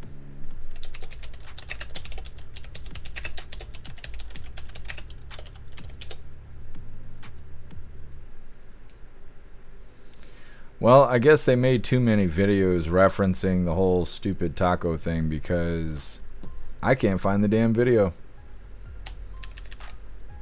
I have no idea what happened to it. They must have wiped it off the internet. That's why nobody knows what the taco reference is. Well, either way. I thought it was going to be easier to find than that. Is it this? Oh, I think I just found it. Yeah, it's this. And I don't have any idea who this guy is. That's why I couldn't remember who it was. This stupid shit. This is what made the stupid taco thing famous. And it's not funny. There's hardly any context, but either way, this is what we were referencing. Hey, Congressman. Trying to help you? What the fuck is up with Trump always chickening out on tariffs?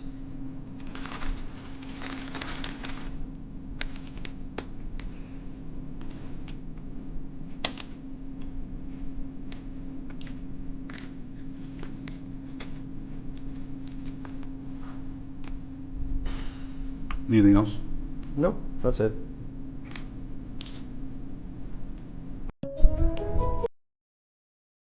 Shut up, bitch! Okay, so that was them trying to meme. Sad.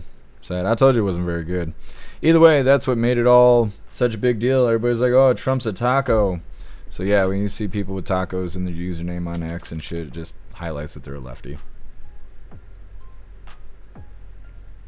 Snooks, do you not hear me sitting here explaining this? I literally just explained what the acronym is, and now you're telling me what it is, Snooks. Thank you for letting me know, Snooks. Simply Witchy, what a pig. I agree. Turbo, he eats the taco the same way he eats his boyfriend's salad. Yep, he likes it tossed.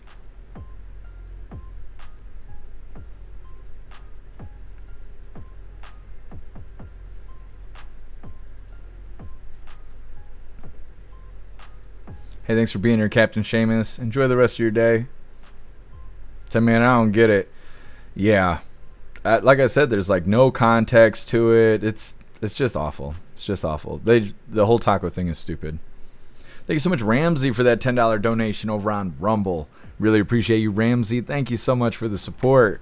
Says, Jeff still needs a transmission. Please help Jeff, everyone. Thank you, Ramsey. I really appreciate it. Yeah, my car is howling real bad. Totally care proof the left has no humor. It's because they're disconnected from their emotions. So, you know, how could you make anything funny if you don't know how to laugh, you know?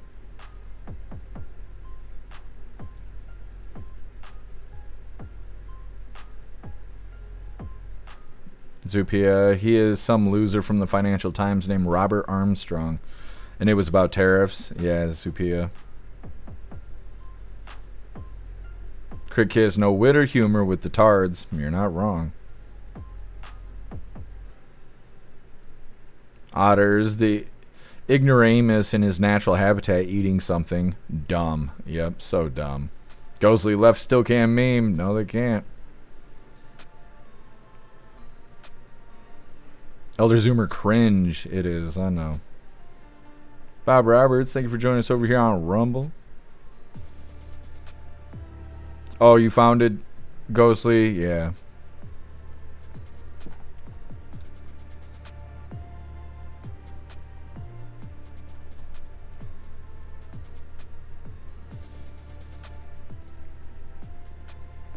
What's up, Gina? Happy freedom.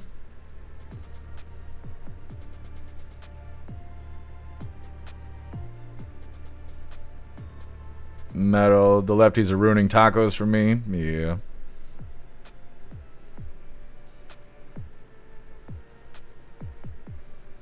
Southern Eagleman with the pink tacos in the chat. Holy. What's up, CJ? Happy freedom to you.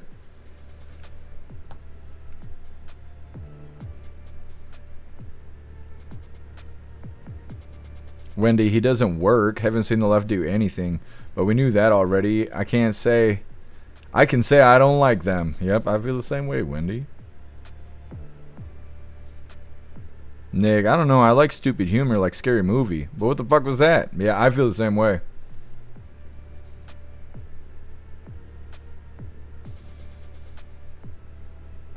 Harold, at least they can't breed. That's true. What's up, Madman? Happy freedom to you. Corey Luca, Glenn back Wednesday and Thursday, sitting in Charlie Kirk's chair. Glenn, I bet, wanted a drink so bad, ran into Charlie when he was 17. Interesting. I didn't know that. Thank you for letting me know.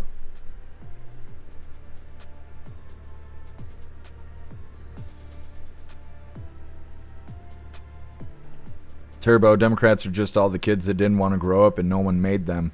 It's true. That is true. Thank you so much, Wes Mitten 231, for joining the membership program over on Rumble, and welcome to the family. You're officially a hooligan. Thank you so much. I really appreciate it. So badass. You guys are awesome. Totally care making beef stroganoff for dinner. Love that. I wish I could try some. It's been so long since I've had it. Otters, I heard JD Vance is going to cover for Charlie Kirk Turning Point temporarily. He was there today. I wasn't sure how long he was going to be doing it. What's up, LM? Happy freedom. Trying to donate, not sure how.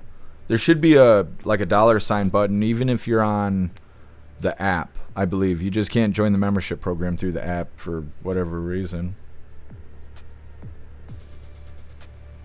Gina, make a chicken noodle soup. Sounds good. Happy freedom to you, Wes Mitten. Thank you so much.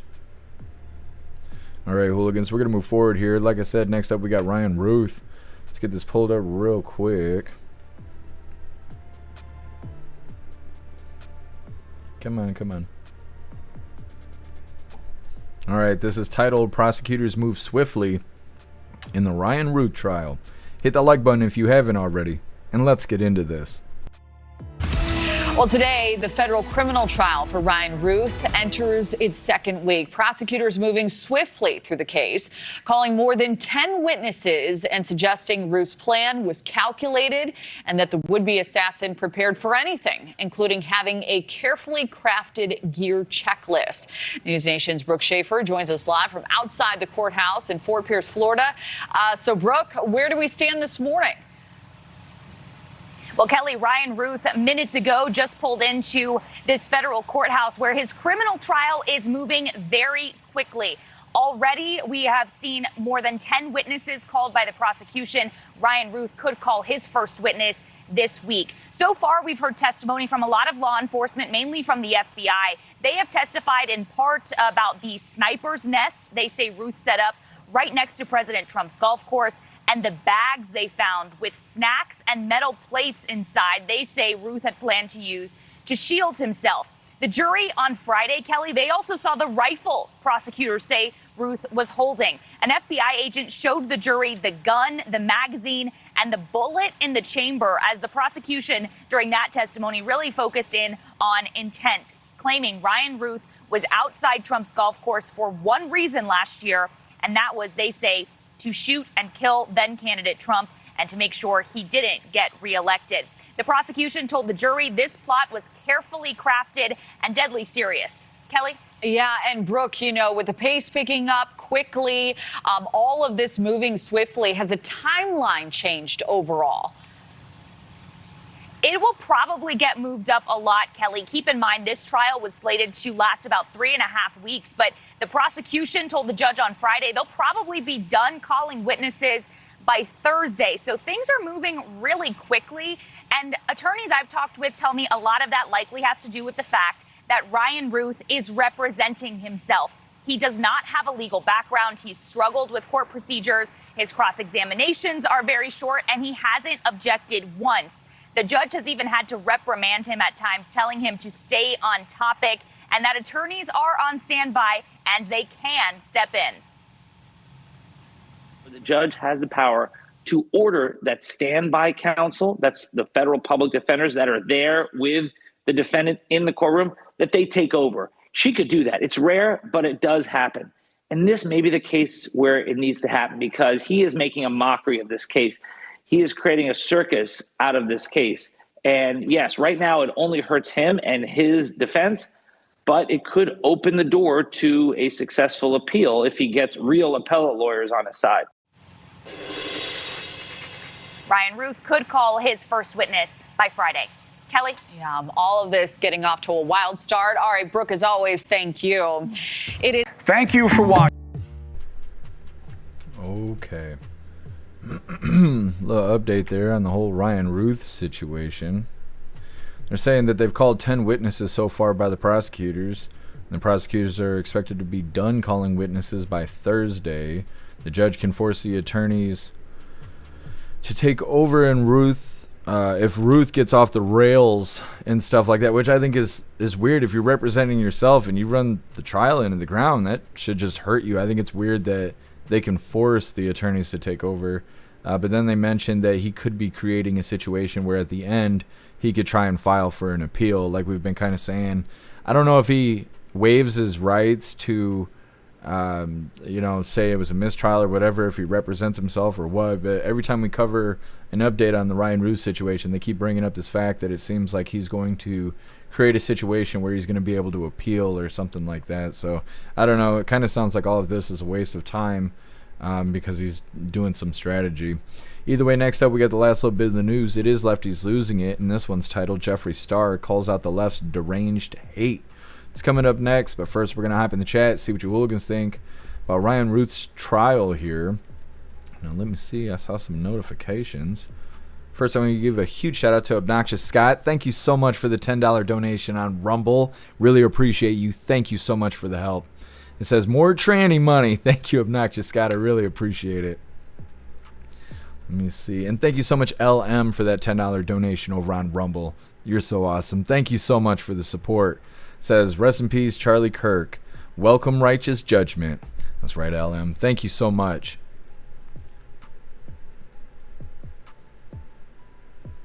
Man, the Dems created a monster they can't control. Thanks a lot. Yeah, absolutely.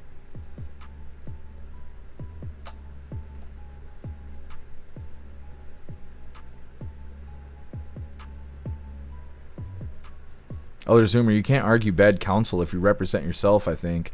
Yeah, there must be some other appeal that they're trying for because they keep bringing it up. So I'm not sure what the strategy is. Otters, I'd like to appeal, Your Honor. My counsel was tarded. Yeah, that's what he's going for. What's up, Dutton? Happy freedom to you. Appreciate you sliding through, Dutton.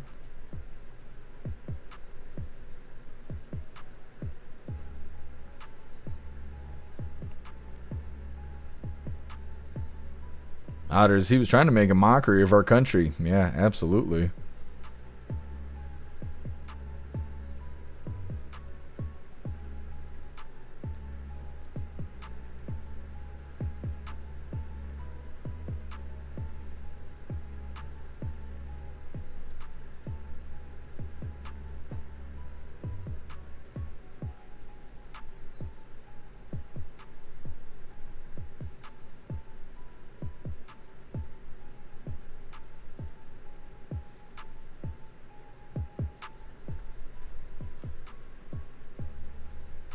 Could you clean yourself quieter?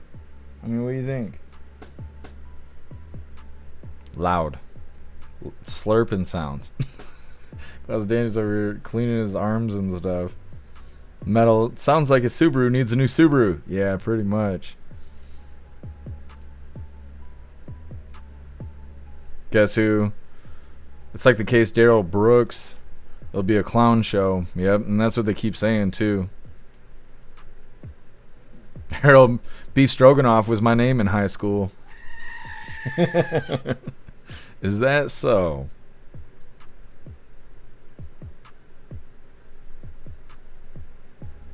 Stephanie, are you trying to troll?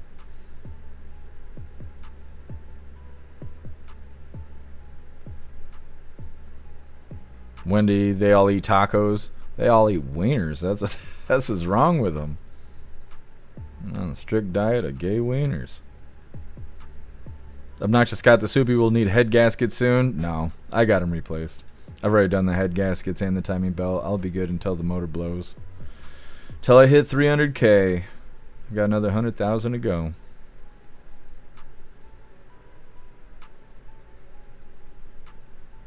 Man, that guy kind of looks like Owen Wilson. I missed it. Did you guys see that Owen Schroyer isn't with Alex Jones anymore. I guess there was some falling out or something that happened. And now the Charlie Kirk stuff is happening. It makes me wonder about the safety of those guys over there.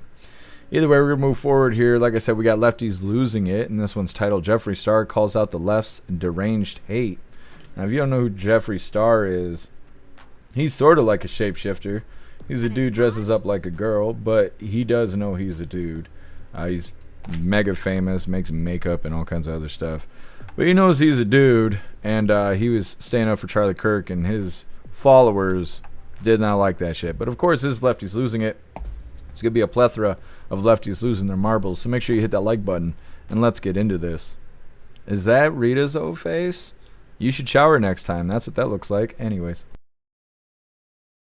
And it's time for Lefties Losing It, and the broken, soulless ghouls of the left have really disgraced themselves in recent days after the murder of a great American, Charlie Kirk. No matter how low our opinion, our expectations of these miserable miscreants of the left, they still manage to surprise us with the depth of their depravity. The sympathy for Charlie Kirk is fucking weird. You want to know why I'm so stoked? Go ahead and Google Charlie Kirk. They got him in the net! Rest in peace, bozo! I do not feel bad for him in the slightest. Put down like a dog in Utah, and I could not be happier. Charlie would have wanted it this way. He's been one of the most divisive younger figures who is constantly pushing hate speech. They clapped him. I think it's worth to have a cost. C'est qui va plus donner de conférence? Qui? Charlie Kirk. The rhetoric of Charlie Kirk, the way that he condoned violence exactly like this, and how it came back to hurt him. Everything that we're seeing with the Trump regime, it stems from Charlie Kirk. We don't know if this was a supporter shooting their gun off in celebration. Now, here are two witches. The first is planning to celebrate the next assassination. These people are demonic. If you were gonna get the job done, there were two better candidates. And furthermore, when that happens, and it will, it will, not only will we be insensitive, that'll be the least of your worries. But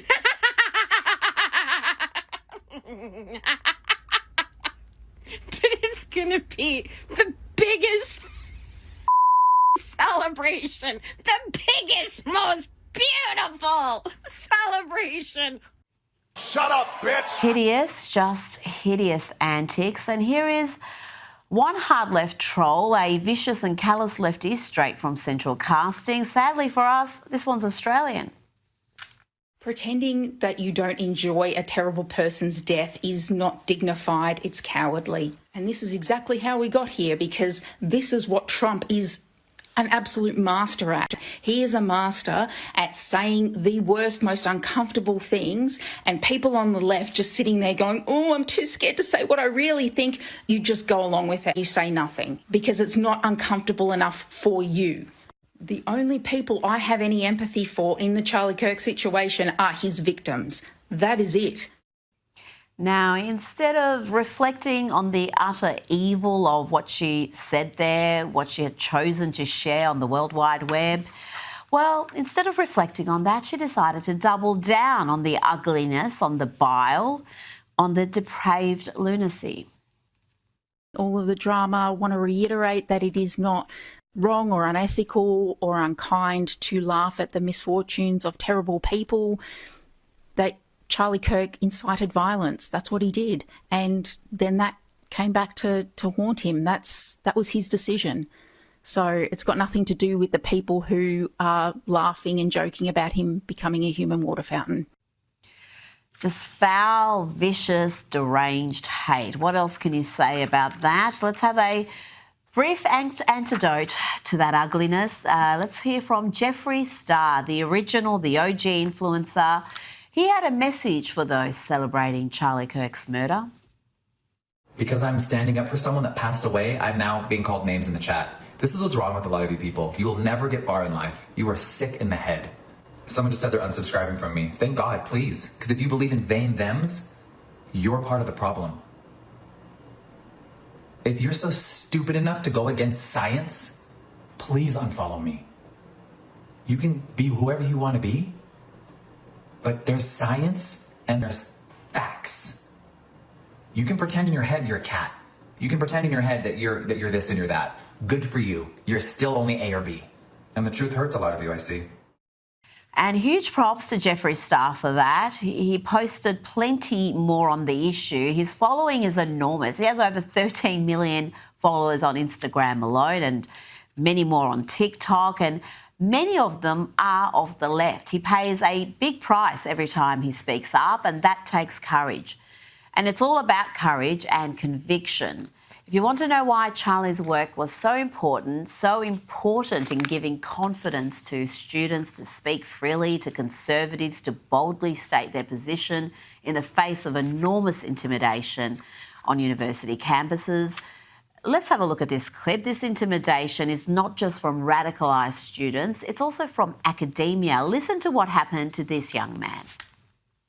What happened? I was walking to Valhalla to get my food exchanged, and PhD student Patrick Mahoney, as well as his accomplice Gerald Hobb, did not like the hat I was wearing. And when my head was down, I made zero eye contact with him. He saw my hat, he ripped the hat off my head, crumbled it. I had to go confront him and said, "What are you doing, dude?" What happened next? He charged at me. Patrick grabbed my chest, slammed it on the road pavement. Then he grabbed my head and also slammed it on the road pavement as hell. And this was a professor, right? Yeah. If a conservative professor would have hunted down a Kamala Harris wearing student, it would have been a hate crime and the #1 news story in the country. Now we could barely get attention for a young man who was punched by a professor here at Washington State University. They're the ones dividing the country. We're the ones trying to heal. They're the ones dividing the country. Charlie was trying to bring it together through respectful debate. But how do you debate people like this? I have breaking news. We think that Charlie Kirk just got shot in the neck. Hey, ooh, ah, ooh.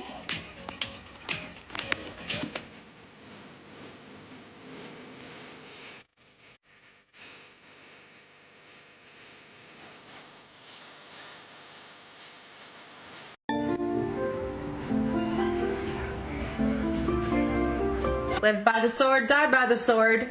There are some people on this app that are sitting there saying, oh, you shouldn't wish death upon any person, no matter what side they're on. That. Charlie Kirk was a Nazi. He was a Nazi. And you know what kind of Nazi is the best Nazi? A dead one. Gather around, let's all join hands and bow our heads in thoughts and prayers for Charlie Kirk. Thoughts and prayers for Charlie Kirk. Thoughts and prayers, thoughts and prayers. I'm not sad. It's about time Karma took out that trash. Charlie Kirk was a big advocate for the Second Amendment.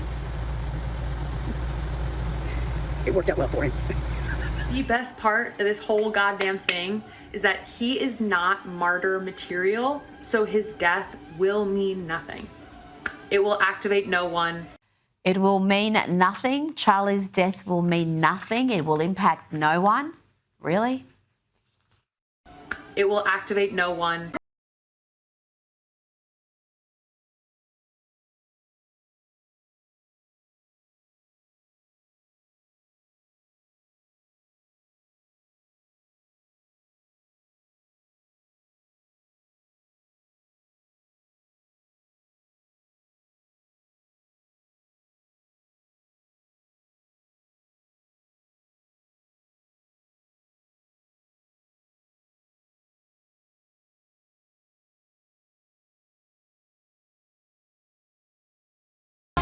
The bile-filled left cannot comprehend the outpouring of goodwill for Charlie from ordinary people around the world, from world leaders, from artists like Coldplay and Morgan Wallen. And the tributes for Charlie have poured in from sporting leagues as well, formerly painfully woke sporting leagues Like the NFL and Major League Baseball, this is the Dallas Cowboys paying tribute to Charlie Kirk and tributes to at college football games. Here is LSU honouring Charlie on the weekend in front of more than 102,000 fans. That you join us in a moment of reflection following the murders of Charlie Kirk in Orem, Utah, arenas of Routh in Charlotte, North Carolina, and the High School shooting in Colorado. LSU condemns all violence in our community. And this next tribute shows you how much the culture has shifted. This wouldn't have happened 10 years ago. It wouldn't have happened a year ago. The New York Yankees, in the bluest of blue cities in a blue state, pay tribute to the Happy Warrior, the man who changed so many hearts and minds. And earlier today, the New York Jets paid this tribute to Charlie Kirk's legacy before their game against the Buffalo Bills. Again, this is New Jersey, folks, not Texas. This is a blue state. Watch this. Charlie Kirk was the bright light in this world that will not be extinguished.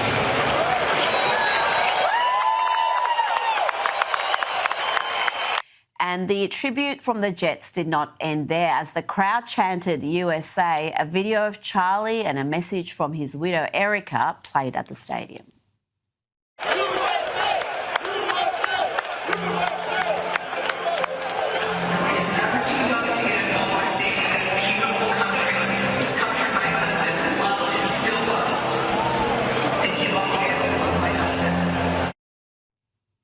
Joining me now is Newsweek's senior editor at... All right, that is lefties losing their marbles there. A bunch of fucking psychopaths.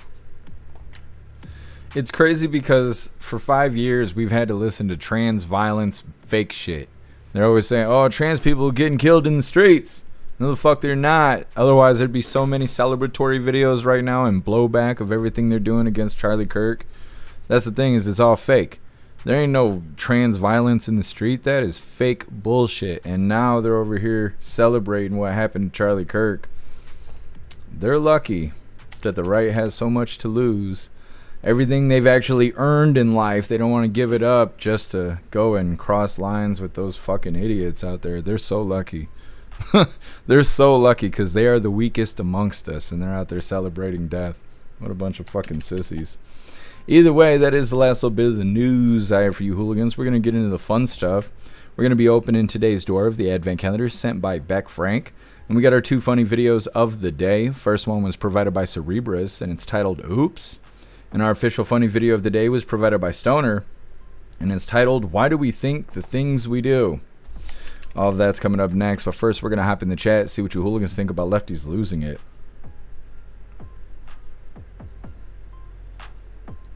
Tell me, man, the ones that won't stand up for themselves will get walked all over. Yep, it's true.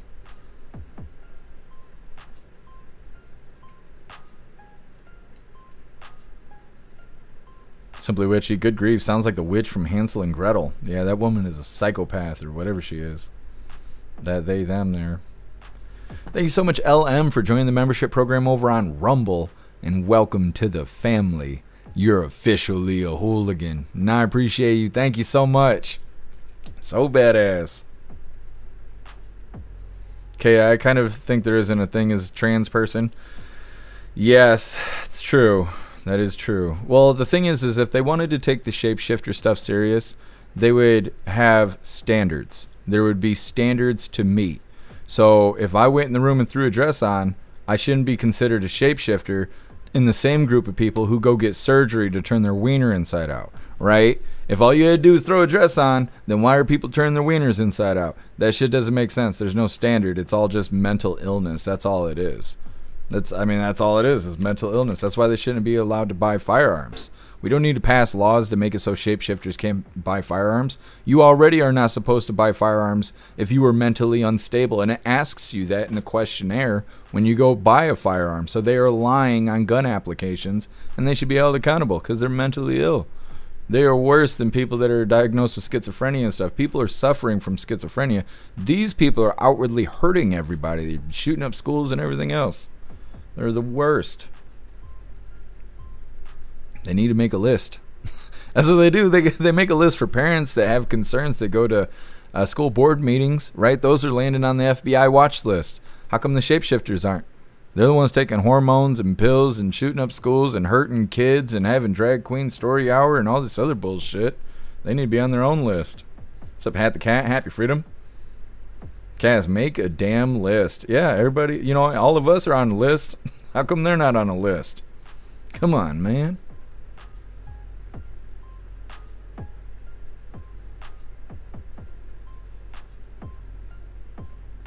So care they've gotten too big for their britches. That's right. What's up, DEFCON? Happy Freedom to you. Boost Flames, TDS lefties. That's right. Boost Flame, bunch of narcissists. They are. They're vile. I'm here for it. I signed our local college up for Turning Point chapter. That's badass.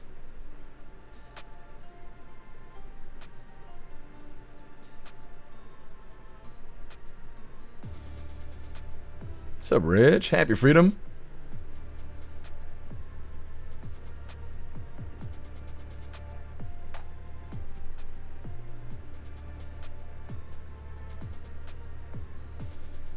Am I really having issues with the live?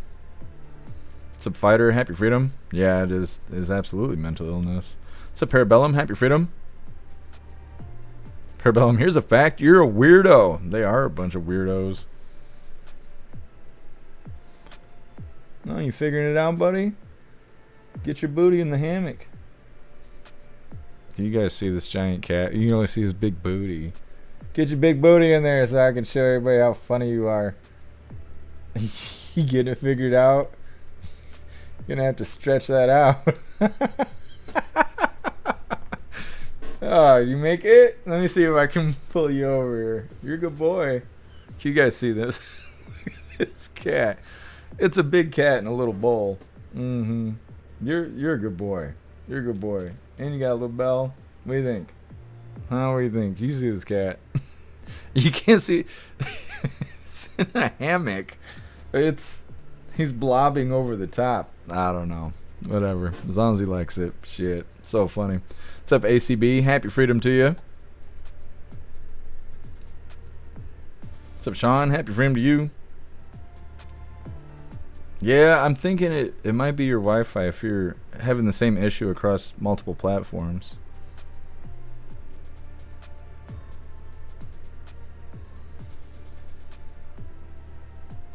Boost Flame Klaus captured his tower again. Yeah.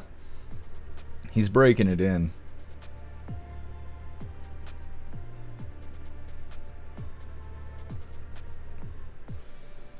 Alright, hooligans. We're going to move forward here.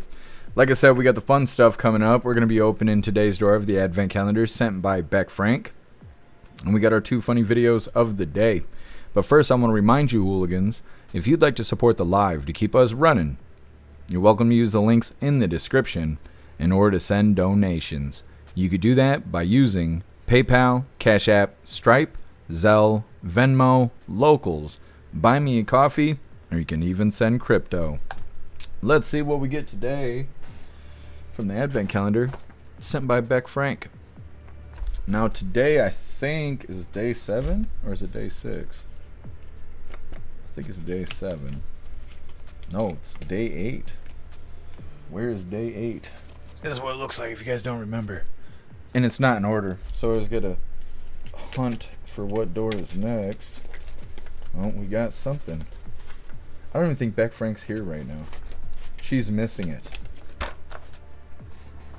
Today we got very cool keychain that I am hiding from you. There you go. Look at that. Very cool. She's gonna be mad that she missed this. Oh, and the camera focus. Look at that. Winner today. Thank you, Beck Frank. I really appreciate you. Alright, hooligans. Let's get into these funny videos. You see Cat Daniels? He's like mean mugging us. Let's get into these funny videos here. This first one was provided by Cerebrus.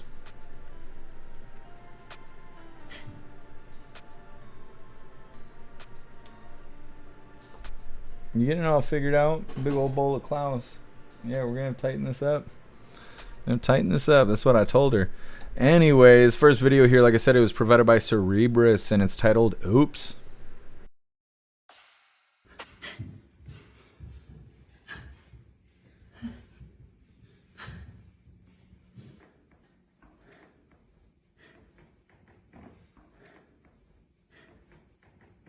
Oh my god! Wait. Oh my god, did I really? Yeah. Oh my god, I'm sorry.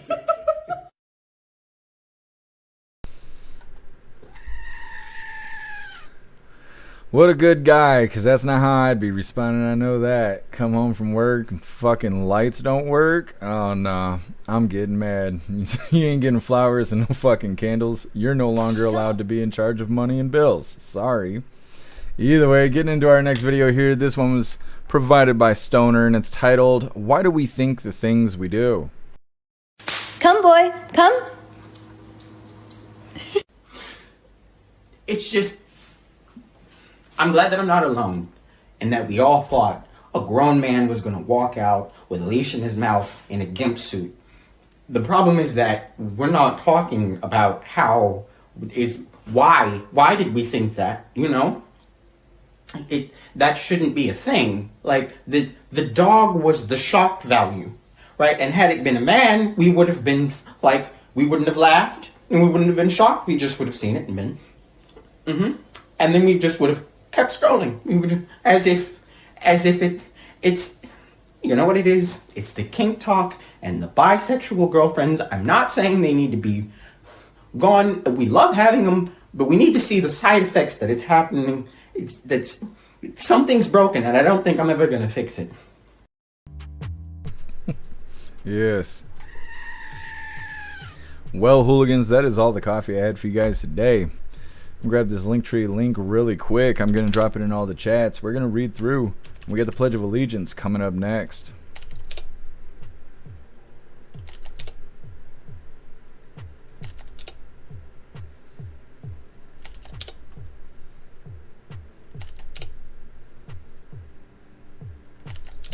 Alright, hooligans, there is the Linktree link where all of my links are listed. So if you'd like to make donations, join membership programs, or purchase any merch, would really appreciate it. Love your guys' contributions. Keep us running every day except for Sunday, because we got to have a day to recharge those batteries. Definitely go join Discord. Discord is our free hooligan community. It's the best way to be notified every single time we go live. The hooligans are there keeping the conversation going 24/7, and we have 2 news boards to keep you up to date with everything going on around the world. So definitely go join Discord. If you're feeling real saucy, go join jeffmaclive.com. Over on the website, it is the best way to experience the live. Our built-in chat has more ability than any other platform. You can post memes and GIFs and custom emojis and links and all kinds of stuff right there while watching the live. You also have access to Hooligans Alley, which is our private social media area. You'll have access to the forums, the arcade, the AI, and everything else that we got over there. Plus, you'll have access to our advanced messaging system with the built-in group chats. So definitely go get yourself a membership for jeffmaclive.com. It's the home of the hooligans. Also, I had an idea, so I don't know if you guys know, but if you have been to the website prior to us having the free memberships and whatnot, it doesn't automatically throw you into a free membership. So if you want to have access to the forums and the things you can access with the free membership, and you've been a hooligan over on the site before, just make sure you click that free membership tab in order to get the free membership, so you will have access to the forums and all of that. Don't do it if you got a paid membership, because it will overwrite your paid membership and it will screw your account over, so don't do that. But I have noticed a lot of old names logging into the website, and I think it's because they're checking on the free membership. But if you don't click that free membership, you don't have access to shit. So keep that in mind. Either way, reading through, and we got the Pledge of Allegiance coming up, and then we'll be raiding out over on Rumble. Hey, thanks for being here, Minnie. Appreciate you. Beck Frank, you didn't see it? Look, I'm gonna show you. I'm gonna show you. Okay, you guys look the other way. I want to show Beck Frank something. We got a cool keychain today, Beck Frank. And we got it to focus earlier, but you weren't here. You were tardy. See, there you go. Got you a free focus. Forward focus. Anyways, thank you, Beck Frank. Thank you, Pumpkin. You're the bestest. Thank you to all the care. Appreciate you being with us. Totally care, big dogs have big tongues. It always takes me back. There's a girl on X that got in trouble for banging her dog, and when she got arrested, she told everybody online that all girls do it. And, you know, I just can't get that out of my head. I just can't. It just scares me. I don't know. Anyways, moving forward.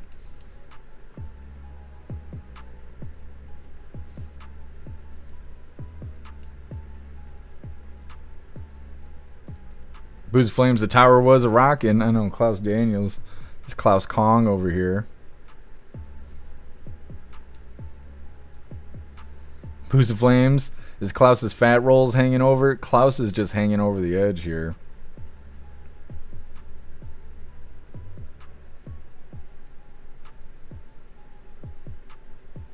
Oh, thank you, Cass. Appreciate you being here.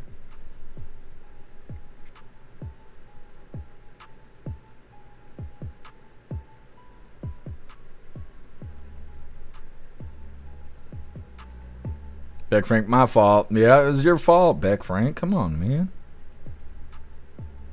Done Whitney, Wisconsin or something like that, wasn't it? Yeah. That was them. Rich, I heard that Folgers is the worst coffee you can buy with all the additives. Really? I wouldn't be surprised. I have like mushroom coffee. It's got like lion's mane in it and stuff because I get brain fog and all of that. So I don't have normal coffee right now. I used to drink Folgers though.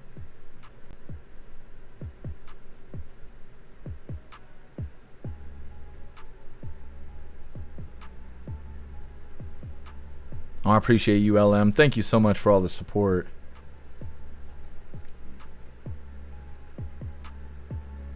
Kosely, you know he got hit that night. Must been nice. I remember those days. I think I was in my 20s. Now I just sit in front of a computer with my big cat. Anyways, it is that time once again, hooligans. Not that. Man, clicking all the wrong buttons here. Please join me for the Pledge of Allegiance. I pledge allegiance to the flag of the United States of America and to the republic for which it stands, one nation, under God, indivisible, with liberty and justice for all. All right, we did the thing. Let's figure out who we're raiding over here on Rumble. Let's see. Well, it is a new week. I guess we should start off with Rotella. Right? I think so. And he just started the live. Very good timing here. Let's do the thing. Let me see. All right, don't forget, hit that like button as soon as you land. He's not here anymore. And that was tough for everyone. So I'm not asking for anybody's forgiveness for missteps here and there. We got our guy in 33 hours. Everything, we're going to go look at everything when this is done. And next time when there's a crisis, well, would you look at this? We can do better. We can do even better than that. Would you look at this? I'm sorry for your loss. Jeff Mack with a raid, everybody. Let's go say hi to the hooligans. Jeff Mack, Mr. Mack. Thank you, my man. Ballyho to Jeff Mack, everybody. It's great to see you tonight. Jeff, man, I know that you're a huge fan of Charlie Kirk. There's no way that you do what you do without being a huge fan of Charlie Kirk. How was your weekend, bro? Holy shit, because mine fucking sucked.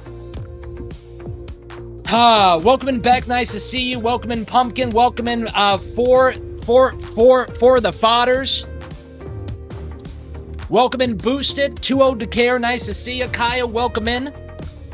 Jeff Mack says, absolutely, I stayed off the internet. Oh, geez, bro. I should have did that. Holy shit.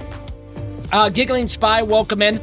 I live streamed the UK rally, and dude, I mean, there was a UK free speech rally over the weekend, and the impact that Charlie Kirk even had in the UK, every single speaker talked about him. So I'm happy that I at least streamed that. But dude, it was just intense all weekend. Thank you so much, Jeff Mack. Thank you for doing what you do. And Ballyho, my friends. Ballyho to all the hooligans that joined us.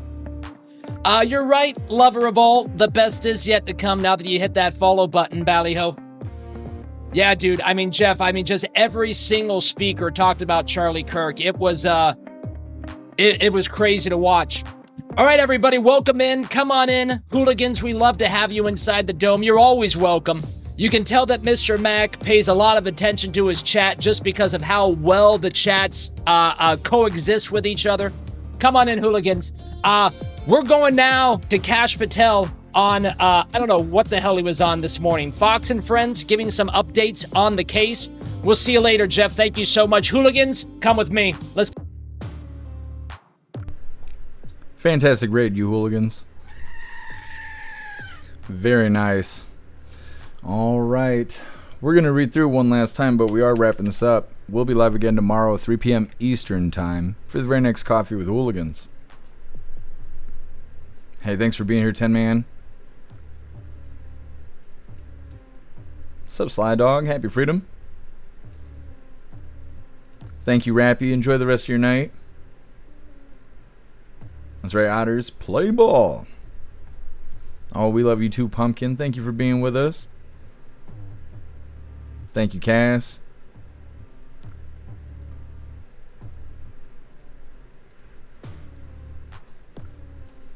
Oh yeah, I gotta check something really quick.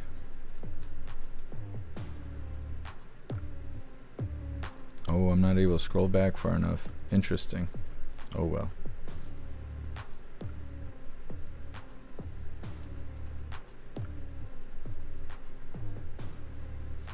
Thanks for being with us, 10 Man. Thank you, Southern Eagleman.